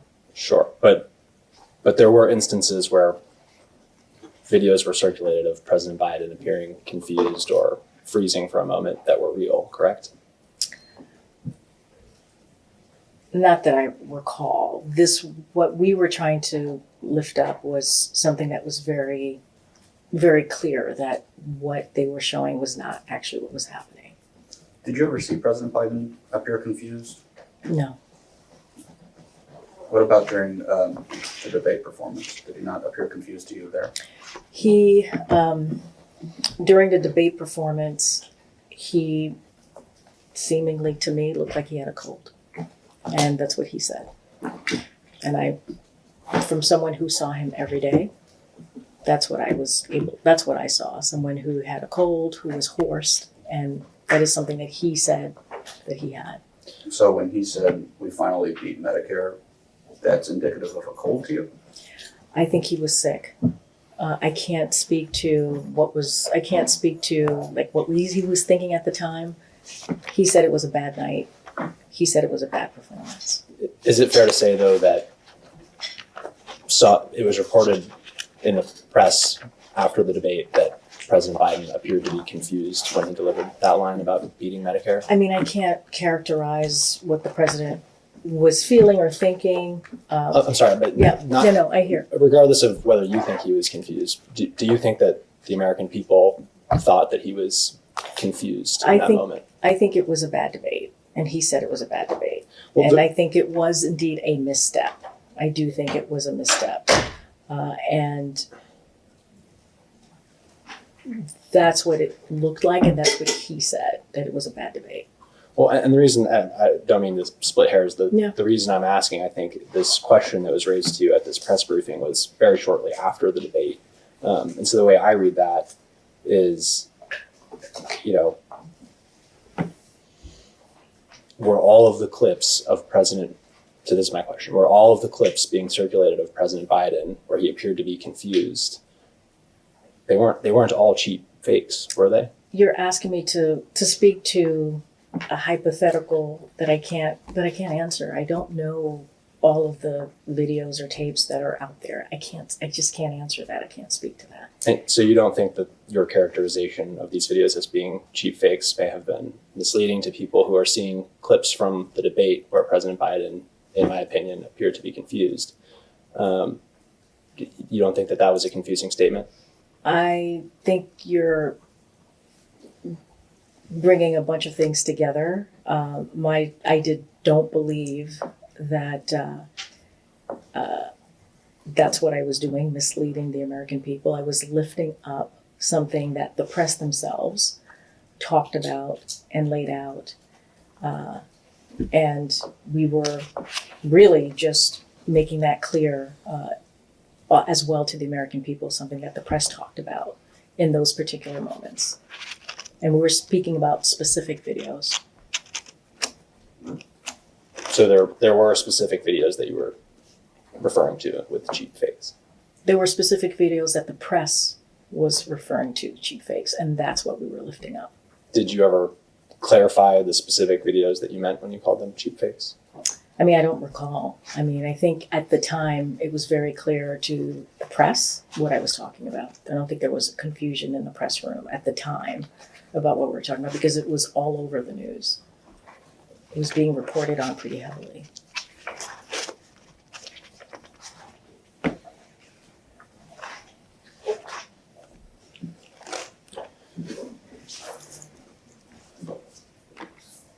Yeah, go ahead.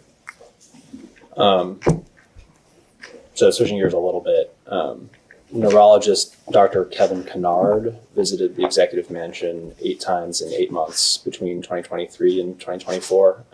Do you recall these visits? I mean, I know that it was reported on.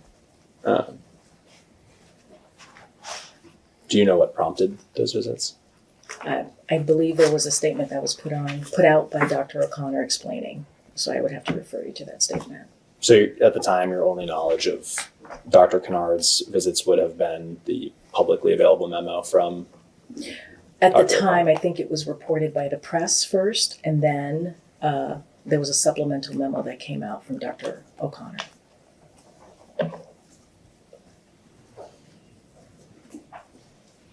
So you recall that memo?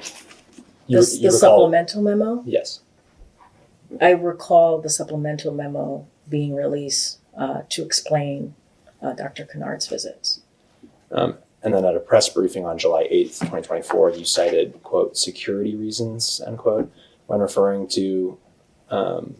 to explain the details of the neurologist's visits. You never said what those security concerns were. I believe the supplemental memo, spoke to Dr. Kennard's visits, and I would refer you to that. Had you ever heard the name Dr. Kennard before this was reported on? Not that I recall. Did you ever hear about a neurologist visiting the White House prior to this being reported on? Not that I recall. As you know, as it's connected to his physical, he sees an array of specialists, but I would have to say no. I don't know any visits from Dr. Kennard And beyond learning this. And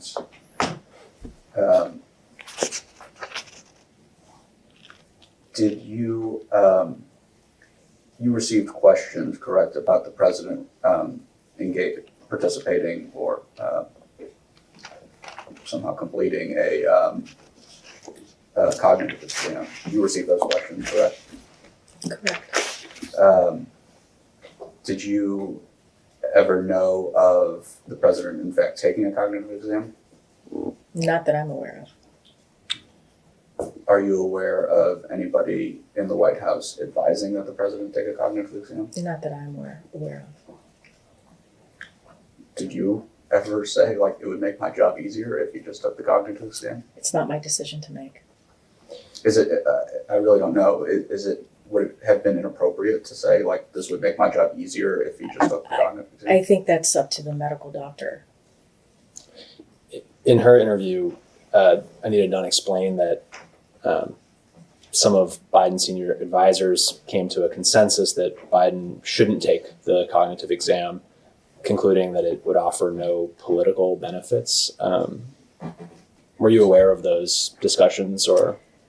I don't recall. And I've said this earlier, as the White House press secretary, I'm not in every meeting, right? It's not my job to be in every meeting. There's some conversations that are going to happen that I'm not involved in, that I'm not included in.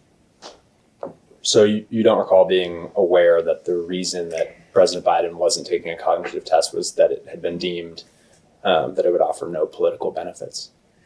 And I will also say that I wasn't part of kind of political strategy, because that was not part of my portfolio.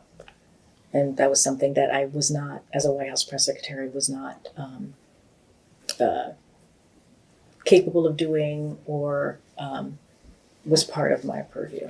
And when you said to my previous question that you believed that it was up to the doctor for the president to take a cognitive exam, that was You're referring to Dr. Kevin O'Connor again. Yeah, he was the president's doctor, so I was referring to Dr. O'Connor. And he has a team. The president has a team of doctors. Every president does. It's not unusual. And Dr. O'Connor pled the fifth when he came before this committee.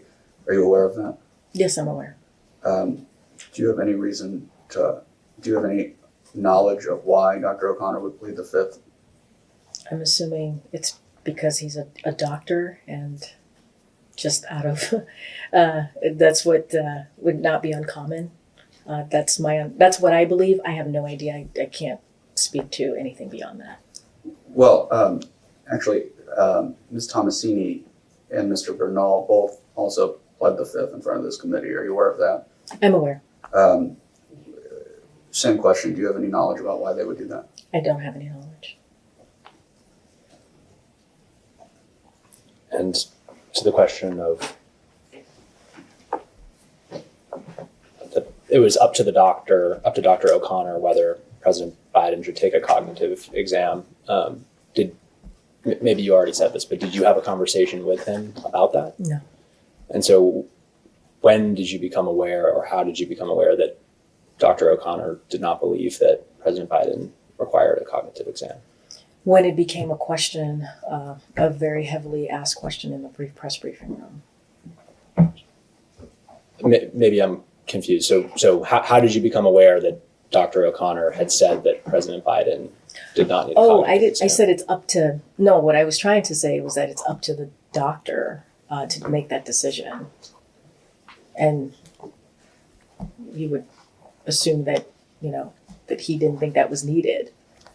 But that's up to the doctor. That's not up to me. Because I think I was asked, well, why didn't I ask for him to have one? And I said, it's up to the medical doctor.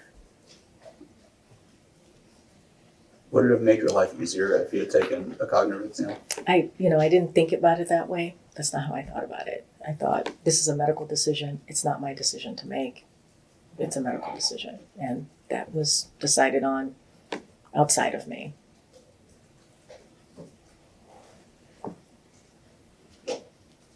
In your role as press secretary, did you advise on what you believed would help the White House regarding what you could tell the press, or were you just given, or did you see your role as taking marching orders and delivering that message? I saw my role in making sure that the American people had the information that they needed. That was my role. When it came to policy issues, obviously there are policy experts who knew how to talk about those issues. And I would certainly take their lead on those issues. And most of the things that I talked about was connected to a policy, connected to an issue that my colleagues would certainly play a role in on how we spoke about it.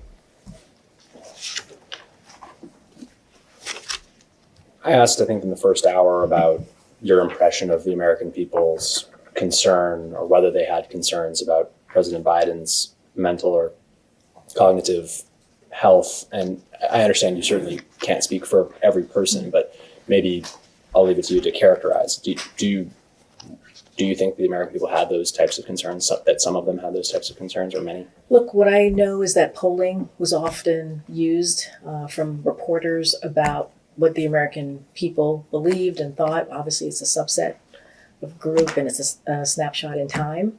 When you talk about polling, that's as far as I can speak to.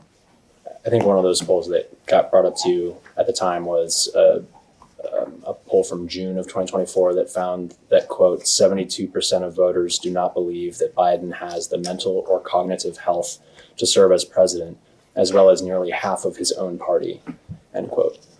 And so when we've brought that up to some of our other witnesses, many have made hay out of separating concerns about President Biden's age from concerns about President Biden's mental or cognitive health. And several have said that they believe that the American people were only concerned about his age. And frankly, I don't believe that. I don't think that this poll reflects that either.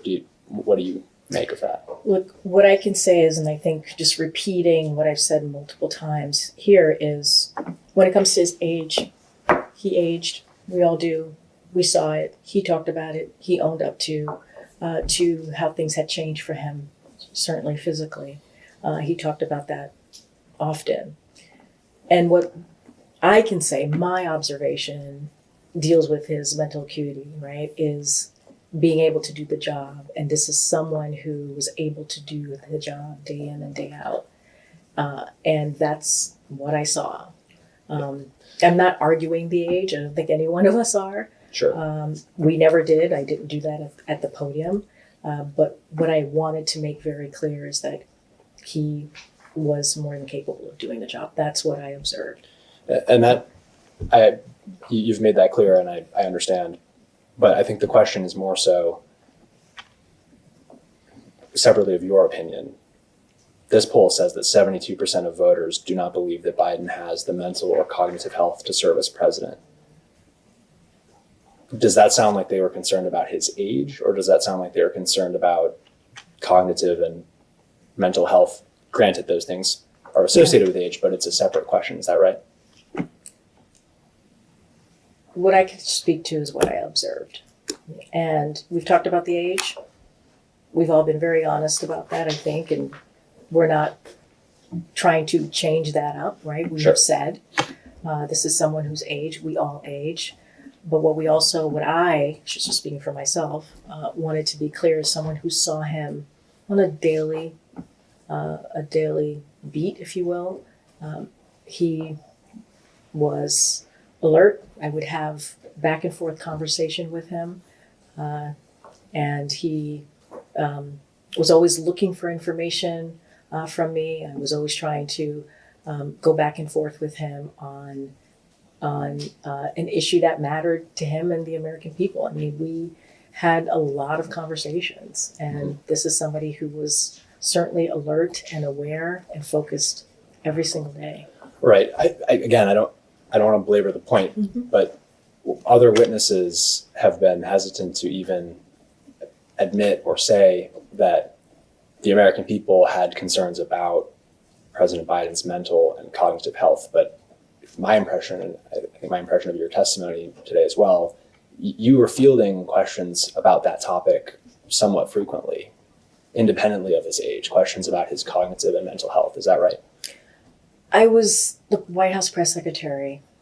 Anything that the press wanted to talk about came through me. Right, but including that. I mean, I think I've been pretty clear that that is something that came up a lot in the briefing room for a good part of my tenure as the White House press secretary. It was talked about a lot. It was brought up a lot, and I answered their questions every time I was asked about it. You said that you would speak with President Biden about inquiries you were receiving from the press. Did you speak with him about inquiries you were receiving about his mental acuity? I would let him know what the press was thinking about or wanted to talk about, or what was coming up in the briefing room. What was his response to things like that? He took it in. I don't remember a specific response, but he would be like, okay. Really? Like he wouldn't be a little, I would understand if somebody were offended if they were questioning my mental acuity. But you don't remember any kind of response from President Biden? As I said just moments ago, it was something that came up all the time. So it wasn't unusual for me to say, this is what's coming up in the briefing room, because it was a constant thread, if you will, narrative of the administration. So it wasn't unusual for me to say to him, hey, this is coming up. What would you actually say, or was there anything you wouldn't say? And you don't want to offend him by phrasing something a certain way. How would you present? It's a delicate issue. Yeah. So how would you present that to him? I mean, look, I was pretty forthcoming and honest with him, and also he would see the briefings himself sometimes, right? Like he would see the reporting himself, so he saw for himself what people were saying and what the reporting was. So, I mean, wasn't telling him any secrets, right? He saw for himself. Did he ever, have an opinion about his own mental acuity? I wouldn't be surprised if he did. Can you say more? Sure. Did he ever opine on the criticism that he was in some sort of cognitive decline, or maybe he lost his fastball or something like that? I don't remember anything specific to share. I don't remember anything specific. Again, like I said, this was something that came up quite often. Are there any issues that you remember that, not just this one, but would elicit an emotional response from President Biden when you were, briefing him on something that the press was asking about?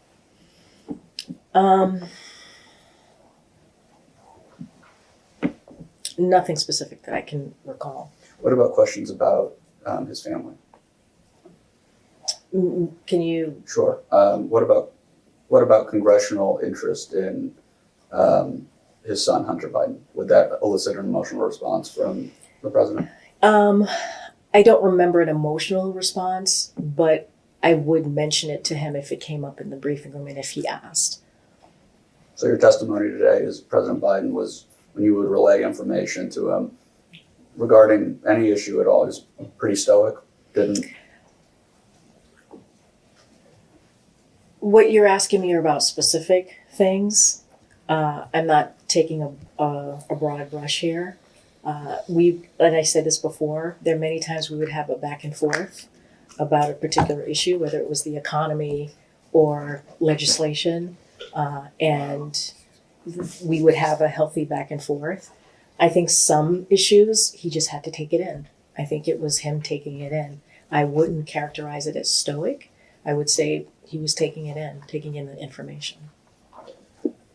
And not to come back to the same point that I was on, but I don't, I actually appreciate that you have the way that you've characterized this and explaining that, separating out cognitive health and mental health from the age concerns and saying that, you were aware that the press was asking those questions. And I'm only continuing to ask about it because you may be the first, if not one of the few who've actually had that discussion with us in our interviews. Most of the time, our witnesses have been unwilling to say that the people had concerns about President Biden's mental health. I did. Yeah, go ahead. No, go ahead. I didn't say the people had concerns. I'm telling you what the press was asking me, and it was pretty consistent. I can't speak for every person in the country. I can only speak to what I was asked in the briefing room and what the press was asking me,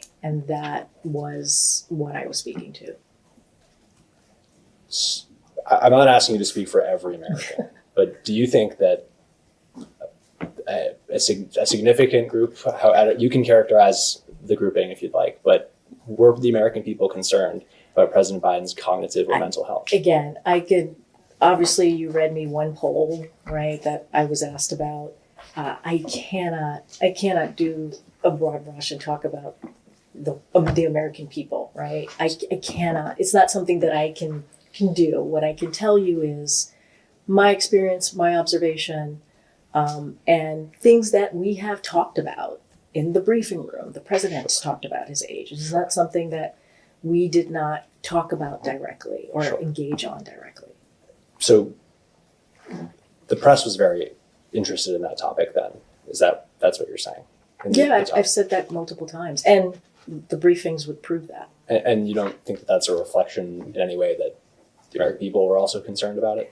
I mean, I can't speak to I can't speak to that. Every outlet has their reasoning to ask questions. I can't speak to that. My job as the White House press secretary is to answer the questions that are before me. Thank you. We can go off the record.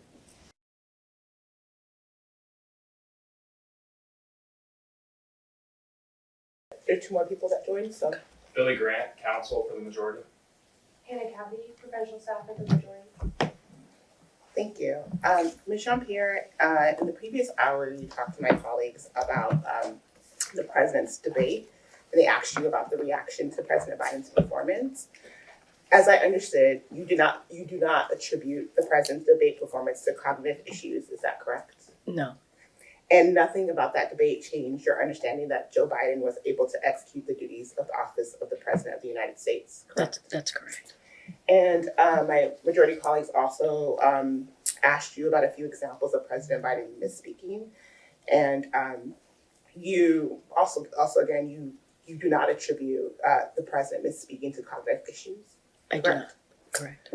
And you mentioned, I think, whether it was in your opening or with my majority colleagues, that, presidents misspeak. It's been something they do. Mm-hmm. I would like to introduce a few examples from President Trump. I would like to introduce the record as Exhibit A, a July article that discusses President Trump forgetting that he appointed Jerome Powell as the Fed chair. Thank you.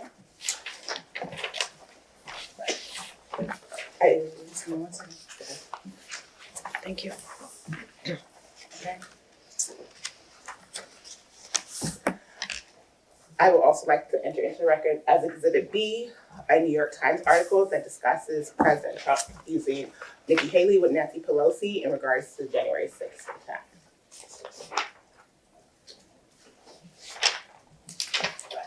And then I just want to make sure Thank you. the record's really clear about one of the questions my colleague just asked you. The first one about whether it's correct that you did not attribute President Biden's debate performance to his cognitive issues. I do not attribute it to his cognitive issues. Thank you very much. And just to be crystal clear on the record, when you say cognitive issues, I want to make sure no one is suggesting there are cognitive issues. You're asking. Alleged decline. Yes. Thank you.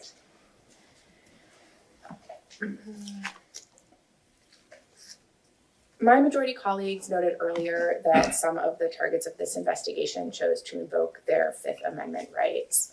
Do you recall that conversation? I do. I'd like to enter into the record Exhibit C, a Truth Social post by President Trump that states in part, "It was the people that knew he was cognitively impaired and that took over the auto pen. They stole the presidency of the United States and put us in great danger. This is treason at the highest level." A later part of that same post states, "Something very severe should happen to these treasonous thugs." This post was made on May 20th, 2025. 2 days later, Chairman Comer sent his first round of letters requesting transcribed interviews in this investigation.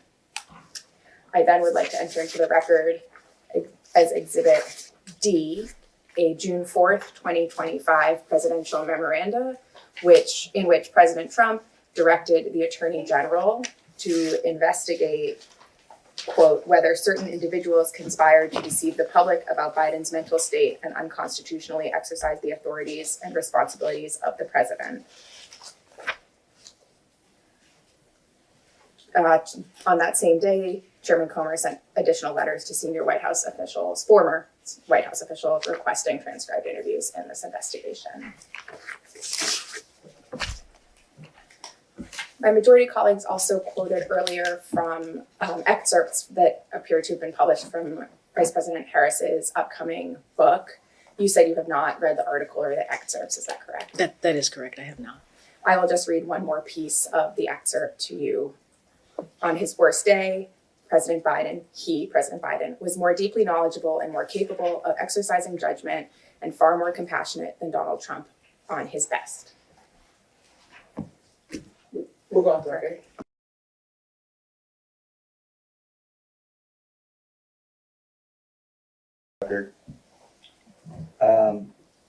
Jean-Pierre, were you interviewed by Special Counsel Herb? No. How would you describe your involvement in the White House's response to the release of the Herb report? I was at the podium taking questions about it. Who was, and I'm sure there are multiple people, involved in the formulation of the response to the report of Special Counsel Herb? It was something that, to my understanding, that Anita Dunn, senior advisor, handled, and with Ian Sams, to my knowledge. And did you assist with, a communication strategy regarding that? No, I did not.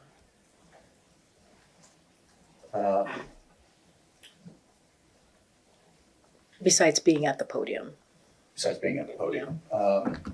Is that difficult, being at the podium and not having, really a say in what the communication strategy is? I think that my job is to execute the strategy. That's the job of the press team, and is to have relationships with the press and do the best that we can to answer their questions. Everybody plays a role, and that's just the job of the White House press secretary. Did you ever deliver any message from the podium that you believed was not entirely true or accurate? No. What was the message conveyed to you, to your recollection, about how you would, what you would deliver regarding the Her report? I mean, I don't remember the specifics, obviously. I'm on the record in the briefing room talking about it, but I don't remember the specifics. I do know that, I do remember that Ian did most of the handling from the press. What I primarily did was say that they needed to talk to the White House counsel, and Ian handled most of the incoming and even came into the briefing room.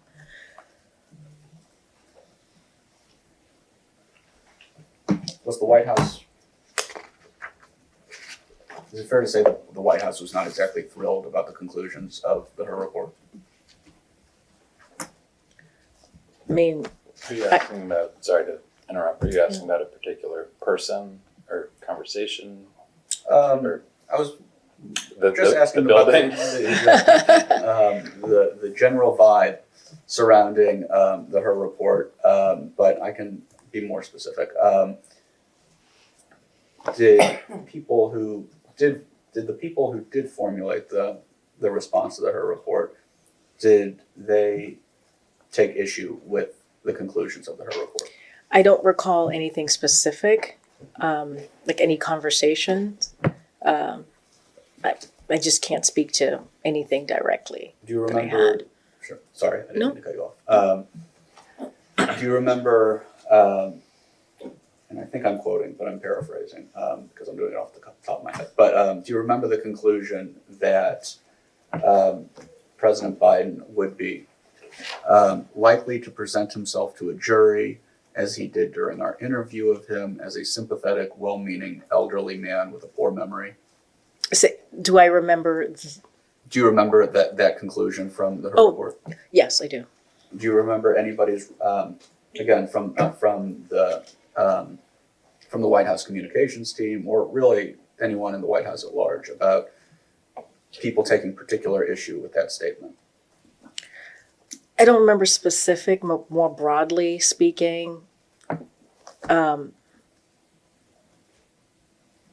I think there was a feeling of like they took issue to it, but I couldn't tell you this person, that person. I don't remember having conversations, but more broadly about the feeling of those words. Well, let's maybe we'll do the exercise that we did earlier. Pretend like it's not a quote. Would you agree with the statement that President Biden is a sympathetic, well-meaning, elderly man with a poor memory? That is not how I would characterize the president. And sorry, not to split hairs here, but I recognize that that's not the way that you would characterize the president. But would you disagree with that statement? That he is a sympathetic, well-meaning, elderly man with a poor memory? That's not what I would agree with from my experience and observations. And we're going to get to the debate here shortly. When we brought Ron Klain in, he said that he, like you and like President Biden, said that President Biden had a bad night that night. He also said that it was a uniquely bad night, in that he had never seen the president appear that way before. Had you ever seen the president appear the way that he did on the debate stage that night? No. And just to be clear from one of these hours that we've talked about it, you attribute President Biden's performance that night solely to the fact that he had a cold. That is something that the president stated himself. I'm going to play, well, let me ask you this. Have you ever heard the audio from the interview that Special Counsel Hur did, the interview between Special Counsel Hur and President Biden? Only bits and pieces from the press. Okay. That was up there. We're going to play a portion of it, Okay. and then I'm going to ask you a question. Sure. If you can't hear, we can make it louder somehow. Okay, so now let's talk about the Naval Observatory. So you've been living there for 8 years. So at the end of your vice presidency, what kinds of papers or documents or files were in the Naval Observatory as you were preparing to land and move out?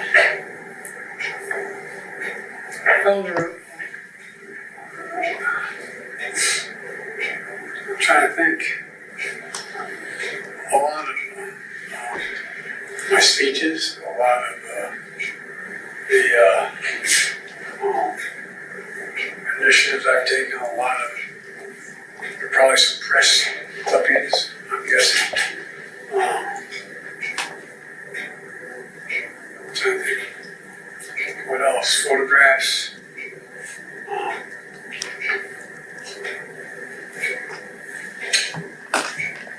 I don't know. And where would those have been in the Naval Observatory? You mentioned a couple of workspaces earlier. Well, if you're talking about anything that was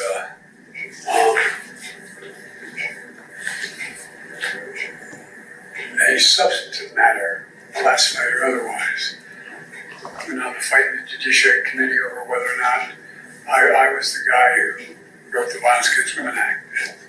It was really meant a lot to me.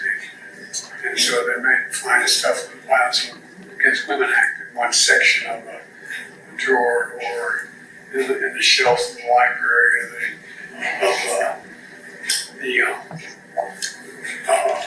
the Naval Observatory or issues, you know, relating to, I know it doesn't sound strange to you guys, but agriculture is a $4 billion industry. Agriculture is a $4 billion industry in Delaware, in the Delaware Peninsula. And so, or, you know, I have a lot of political things that I don't know where they were, but I know I had material that where I, you know, like there's a whole bunch of stuff around about what made me run for president in the first place, and about how things work out. You know, I mean, for example, I was I got a job with them.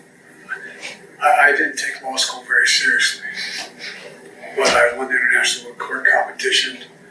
I was, as a matter of fact, the first time in tort class we had a really difficult professor, very well-known professor at Syracuse, and called my meeting. Okay. Special Counsel Hur's question to President Biden was, where would, where would documents be stored at the Naval Observatory? I played 3 minutes of President Biden's response. That his response goes on for an additional 9 minutes. During that time, he speaks about the Violence Against Women Act, agriculture in the Delmarva Peninsula, the international moot court competition, moving to Idaho, working at a law firm, the Wilmington Club, the DuPont family, the civil rights movement, reforming the Democratic Party in the South, and his first time running for office. until special counsel Herr interrupts and asks the question again. Do you think that's an example of maybe a bad day for President Biden, how he's responding to those questions?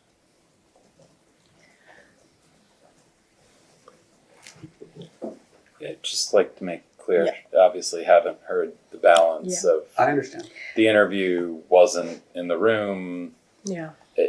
You know, this really seems a little bit afield from the type of thing that she would have any firsthand knowledge of beyond, you know, sort of her own personal experiences. Do you think that it should take 12 minutes to answer the question? Do you think, in your experience, when President Biden received a question that to me appears would require a pretty simple answer, would President Biden ever provide these long-winded 12-minute answers to a simple question? This is kind of in line of in what you heard from Rafi. I wasn't in the room. I don't know what the environment was. I don't know the factors. I've never been in that situation, so I don't know what it feels like. So I can't speak to it with great knowledge in that particular interview and instinct. What I can say, which is what I've been saying multiple times, is was not my experience with the president in my engagement and interaction with him. So what you heard just now, the president talking about the Violence Against Women Act, agriculture in the Delmarva Peninsula, that kind of interaction, you never had an interaction like that? Me personally engaging with the president, I've never had a reaction like that. Do you think somebody who, personal opinion, do you think somebody who takes 12 minutes to respond to a simple question like that is fit to run the country? I'm not sure that's a question that can be answered. I mean, I would like for her to provide an answer, and she's here voluntarily and happy to participate. But I mean, without knowing what the question is, what the context is, you know, it seems fairly, you know, convoluted to just suggest that there's a particular amount of time that is too much for a question to be answered. So, I mean, I would like for her to be able to address the question, but that just feels like something that is not answerable. Sure, and we can leave it, and unless you would like to answer the question. I'll leave it. Go ahead. We're going to talk a little bit about President Biden's run for re-election, and we talked a little bit about that in the context of former Vice President Kamala Harris's book. But just to go back a little, during and immediately before the 2020 election, was it your impression that President Biden intended to seek a second term? I don't know what the president's intentions were. We were so focused on the moment and winning. I never even thought beyond that. My focus was, and all of our focus was, on the upcoming election. Then candidate Biden had said at one point that he intended to be a, quote, bridge to a younger generation of Democratic leaders. Was that your impression as well, that he was going to be a bridge president? He said this, and I believed him when he said it. Those were his words. Do you think that implied that he intended to only serve one term? I wouldn't put too much into that. So no, you don't believe that implied that? I mean, you would have to speak to him and ask him what he meant. What I believed he meant was the pick of his vice president, making history and picking a woman vice president, in this case, a woman of color. So I'm sorry, I actually just don't understand. He's a bridge candidate by picking Kamala Harris as his running mate? I think it's picking someone younger and bringing, like, having a ticket that brings everybody together, a unity. I see. I think we even said that during the 2020 campaign, Thanks. unifying. And I think that's how I took it, but you would have to ask him directly, specifically about what he meant by that. So when did you first understand that President Biden would seek a second term? When he announced it. You didn't know before that? It was his decision to make. It's a personal decision to make. So inside the White House, were there any discussions or considerations of whether President Biden was physically or mentally fit to seek or serve a second term? No, not that I was part of, not that I was aware of, and not that I was part of.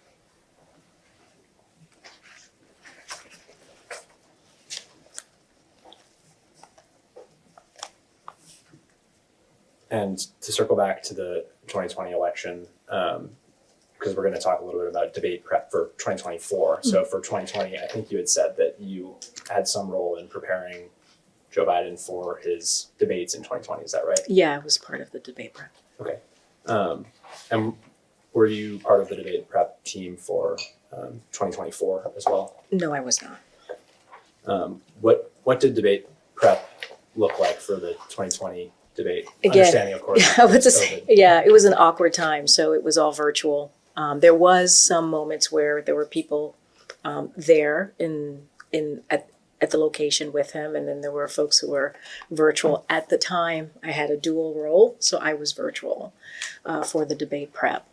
So it was, again, it was a virtual process because of COVID and because what we were dealing with the protocols. And how would you say then candidate Biden performed in debate prep during the 2020 race? At the time, it was the beginning of debate prep, so it was more taking information, reading the documents. That's the part of debate prep that I was involved in 2020 to be specific. So you weren't involved in any mock debates? No, because again, I had dual roles, so I was not. What sort of documents were you preparing for that? Policy, just kind of domestic policy for the things that any other candidate would do, just to kind of walk through. That was prepared. That was it. That's what the part that I was involved in. Did you watch the 2020 presidential debate? I'm sure I did. How would you characterize then candidate Biden's performance in that debate? I believe it was strong.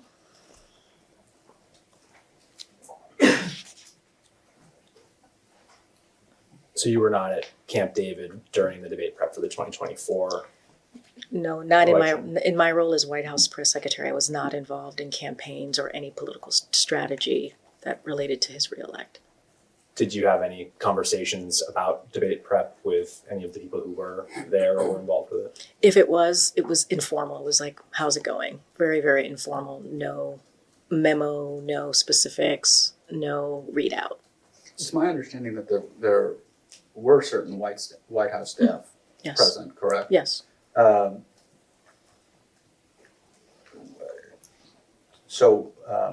I guess to kind of re-ask the question, why weren't you there specifically? From what I understood from White House counsel, I had a role that it was better not to politicize it, not to be involved in any political decision.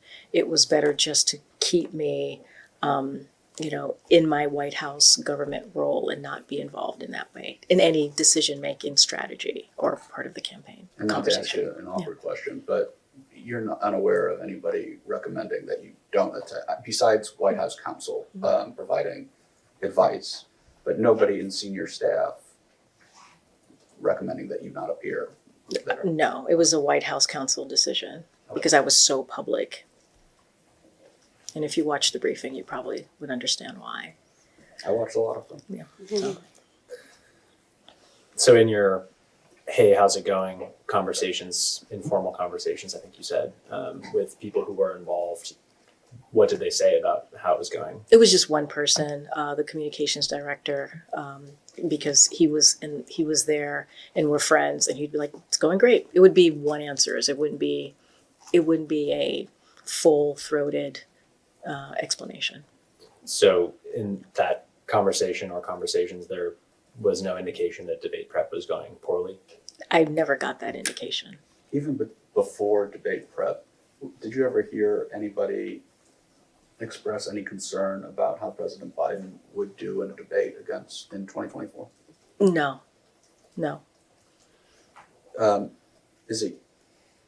The debate happened relatively early in the election cycle compared to other debates. Do you know why that was? That was a political strategy that I was not involved in.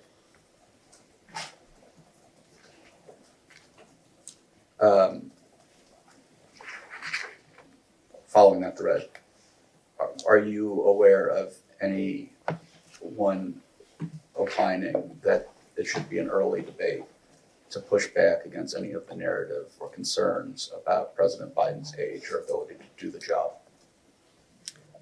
That wouldn't be a conversation that I would be part of because it's part of the campaign and the strategy. So I was not part of that conversation. Recognizing that you weren't part of the conversation, but did you hear that? Oh, did I hear it? Not that I was privy to, not in a conversation that I was involved in. Any other way that you might have heard that?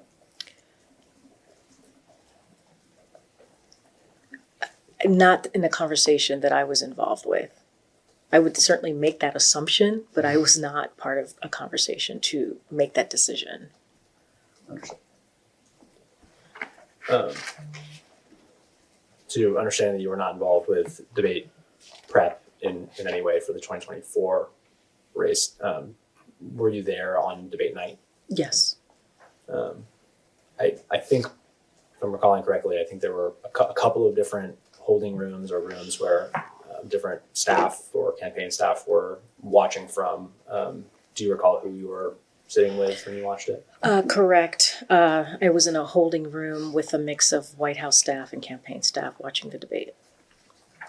Do you recall if Ron Klain was in the room with you? He was in the room with me. I believe Mr. Klain said at some point during the debate, I believe after the line about beating Medicare, said something on the lines of, "We're effed." Do you recall that? I don't remember specifics, but I know people were reacting to what we were all watching in the room. But I can't say specifically that's what Ron Klain said. If that's what he said, I can take his word for it. So in the general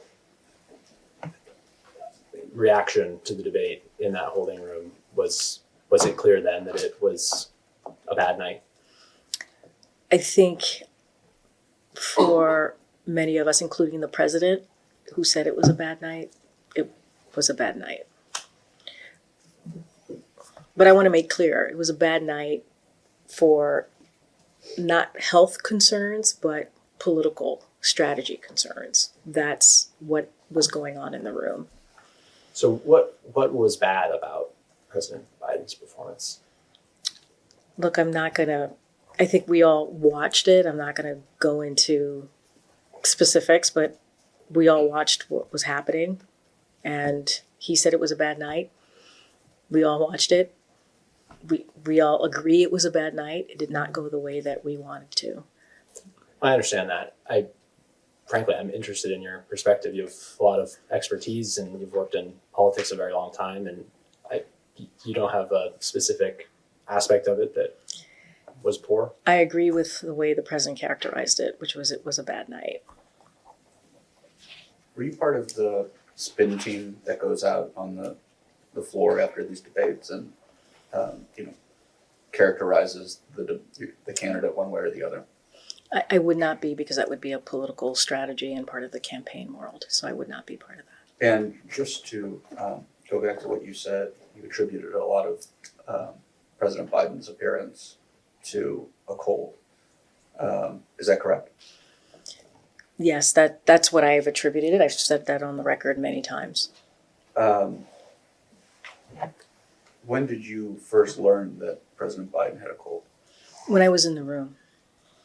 So while he was on stage, somebody informed you that he had a cold? Look, I had not seen him that day. Others in the room had and had conversations with him. I was on the plane with him, but did not speak with him directly before the debate. And so folks who had talked to him said that he had a cold. And that was while he was debating. Somebody informed you. I was informed that he had a cold, and one of the reasons I was informed that is because press was asking. There was inquiries from press asking if he was sick. Do you remember who told you that he had? I don't. There was a lot going on in that room, as you can imagine, during a debate. So to be clear, he had already started debating when you found that out? Yes, because we heard him speaking and his voice, and it was hoarse. And so that was what that's what was shared with me. In a recently released interview, the president's son, Hunter Biden, told Andrew Callahan that, quote, they gave him Ambien to be able to sleep, and he gets up on stage and looks like a deer in the headlights. Do you have any knowledge of President Biden taking Ambien ever? No. Do you have knowledge of anyone on the president's team providing medication to the president? No. And just to clarify, because my question was ambiguous, do you have any knowledge of anyone in the White House providing the president medication other than Dr. O'Connor? No.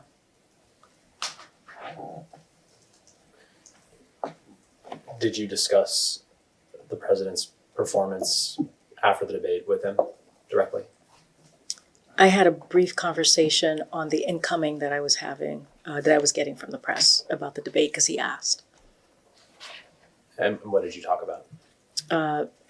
I can't remember the specifics, but I shared with him the incoming that I was receiving, that we were all receiving. Did he express any regrets about what he had said or how he had performed, other than saying, of course, that it was a bad night? Did he get any more specific than that? He did not get more specific than that. Did you have any conversations with other senior staff at the White House about President Biden's performance? I mean, likely, yes. We talked about it. So conversations that involved discussions of why he performed like that?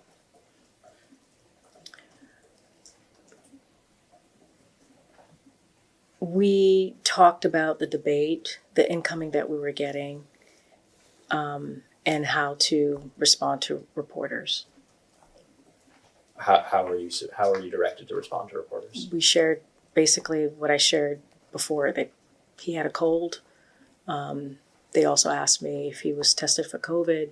We said yes, but he did not have COVID. Those were the things that we shared, and it was a bad night.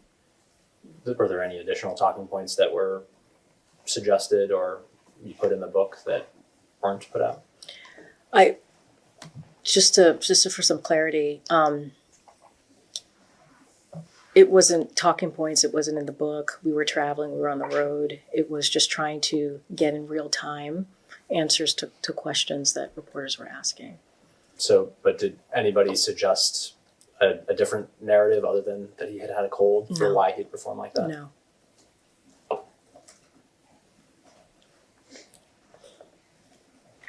Did anyone ever advocate for the president to be more public facing after the debate, to do more press conferences or anything of that sort to you? So I will say this,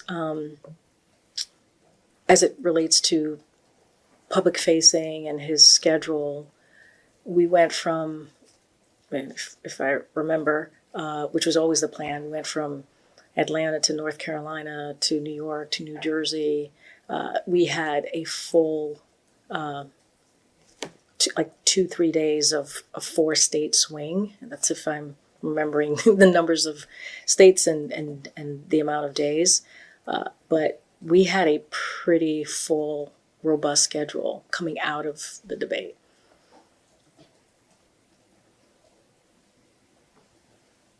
And I will just add, where the president engaged with supporters, took pictures, talked to them, spoke in front of them, and he was out there for the American people to see him directly after the debate. for two days in 4 states, I believe. But are you aware of any members of senior staff recommending or advising that he do more than that? To be more public facing than he was being? I mean, there was always conversation about him continuing to be public facing. There was always conversation about, him being out there, especially for the campaign, right? It was a campaign. So those conversations were always happening. Where can we send him? Where does he need to go? Obviously, a lot of that was strategic and from the campaign side because we were a few months out from the election. But do you recall anybody specific recommending that in the wake of the debate? I don't remember anybody specific, but it was a conversation that was consistently had to continue for him to be out there. At this point, immediately after the debate, did you believe that President Biden should stay in the race? Look, what I believe is when it comes to something like this, to run for re-election, run for election, make these types of decisions, it is something that is very personal. And my job is to support the president in whatever decision that he wants to make. My understanding was at that time that he was still in it and he was still going to continue to run for re-election. I did not think anything else out of that. I did not have an opinion. My only thing was let me support the White House, this president, the best way that I could. And I do understand that was your job, and thank you for that. But you're also a citizen of this country. Did you think that President Biden was the best candidate at that point to be the Democratic nominee for president? Well, that's a different question than you just asked me. Yes. But the answer is yes. The answer is yes. That's what I said. Yeah. A lot No, of you questions just flying I know around. you just asked me a completely different question, and the answer to that question is yes. And maybe I'll save us some time. Did you believe that up until the day that President Biden dropped out of the race? Did you believe that President Biden should be the Democratic candidate for president up until the day that he dropped out of the race? Yes. Again, personal decision, something for him to make, but yes.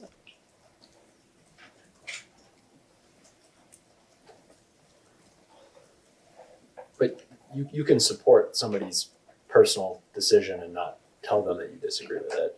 Privately disagreeing with it is different. So did you have personal opinions that you didn't share that President Biden should step aside earlier than he did? Well, your colleague just asked me that I think that the president, and I'm paraphrasing here, was the right person for that moment to be nominee for the Democratic Party, and I said yes. So I think that answers what I believe. That I believe that he was the right person in that moment to run for president.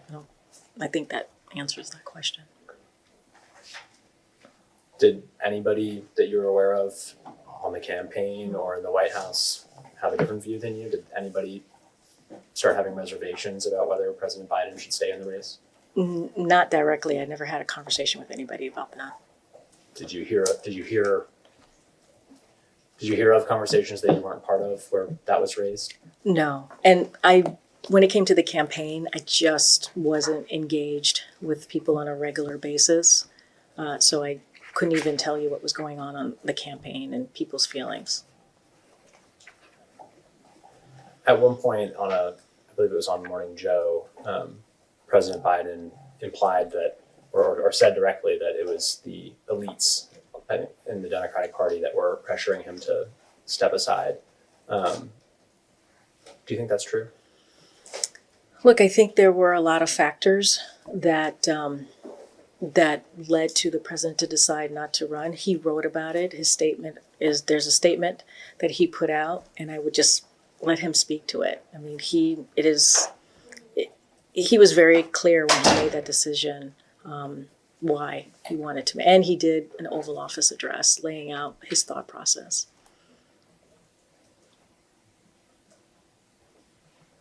Do you believe that the pressure for President Biden to drop out was from the Democratic Party elites? I think there were a lot of factors that played into his decision. Was that one of them? I believe there were a lot of factors that played into his decision, and he laid it out, his thought process, and it was, he put out a statement about it. and again, did an Oval Office address. Do you think there were a lot of pundits. There were Democratic politicians on the Hill who would eventually come out and be in favor of Joe Biden dropping out of the race. Most of that occurred in the wake of President Biden's debate performance. Sitting here today, we're a year past Joe Biden dropping out of the race. With the benefit of hindsight, do you just think that all of that was an overreaction to Joe Biden's performance during one debate? That strikes me as more of like a political science question than a mental acuity question. I mean, is there a question about sort of his performance and I'll be honest. Other witnesses, I've asked the same question to other witnesses, and they actually didn't have a problem answering that question. The question being, do you think that this was an overreaction on the part of the Democratic Party to push Joe Biden out of the race? Again, I don't have a problem with an answer. I'm just pointing out that it seems far afield from what brings us here today. Well, I'm happy to respond to that. The investigation is about Joe Biden's decision making. And one of the biggest decisions that Joe Biden made during his presidency was dropping out of the race. And I'm interested to know what was behind that decision. Understood. And I think if Ms. Jean-Pierre has personal knowledge from the time or anything that's relevant, she should obviously answer the question. I just wanted to make sure that it's something she's able to speak to and not just opining on sort of the politics of the day. I'll tell you what, you don't even have to answer the question. The question being, do you think it was an overreaction on the part of the Democratic Party and punditry to pressure Joe Biden to drop out of the race? Would you like to respond to that? So something that you just said that I think is also important, that you said that you were trying to figure out what was behind the decision of President Biden making a very difficult, very personal decision. I do not know, right? I know from what he wrote and put out in the statement.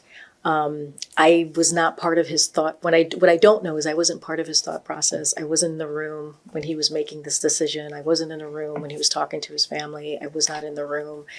I learned maybe 20 minutes before everybody else in the world learned that he had made this decision. It is an incredibly personal decision. It was for him to make alone. Was I surprised? Yes, because I thought we were going to continue the re-election and move forward. That's the best way that I can answer that question. Thank you. And I told you we'd return to it, so I want to return to it. There is your book, which we have not read. We await it, bated breath. A description is a word that is used to describe something that you talk about as betrayal. So I want to talk about that. Who betrayed whom? What I was talking about is stepping out from the Democratic Party, from a two-party system that I felt we needed to really take a hard look at and see what works and what doesn't work.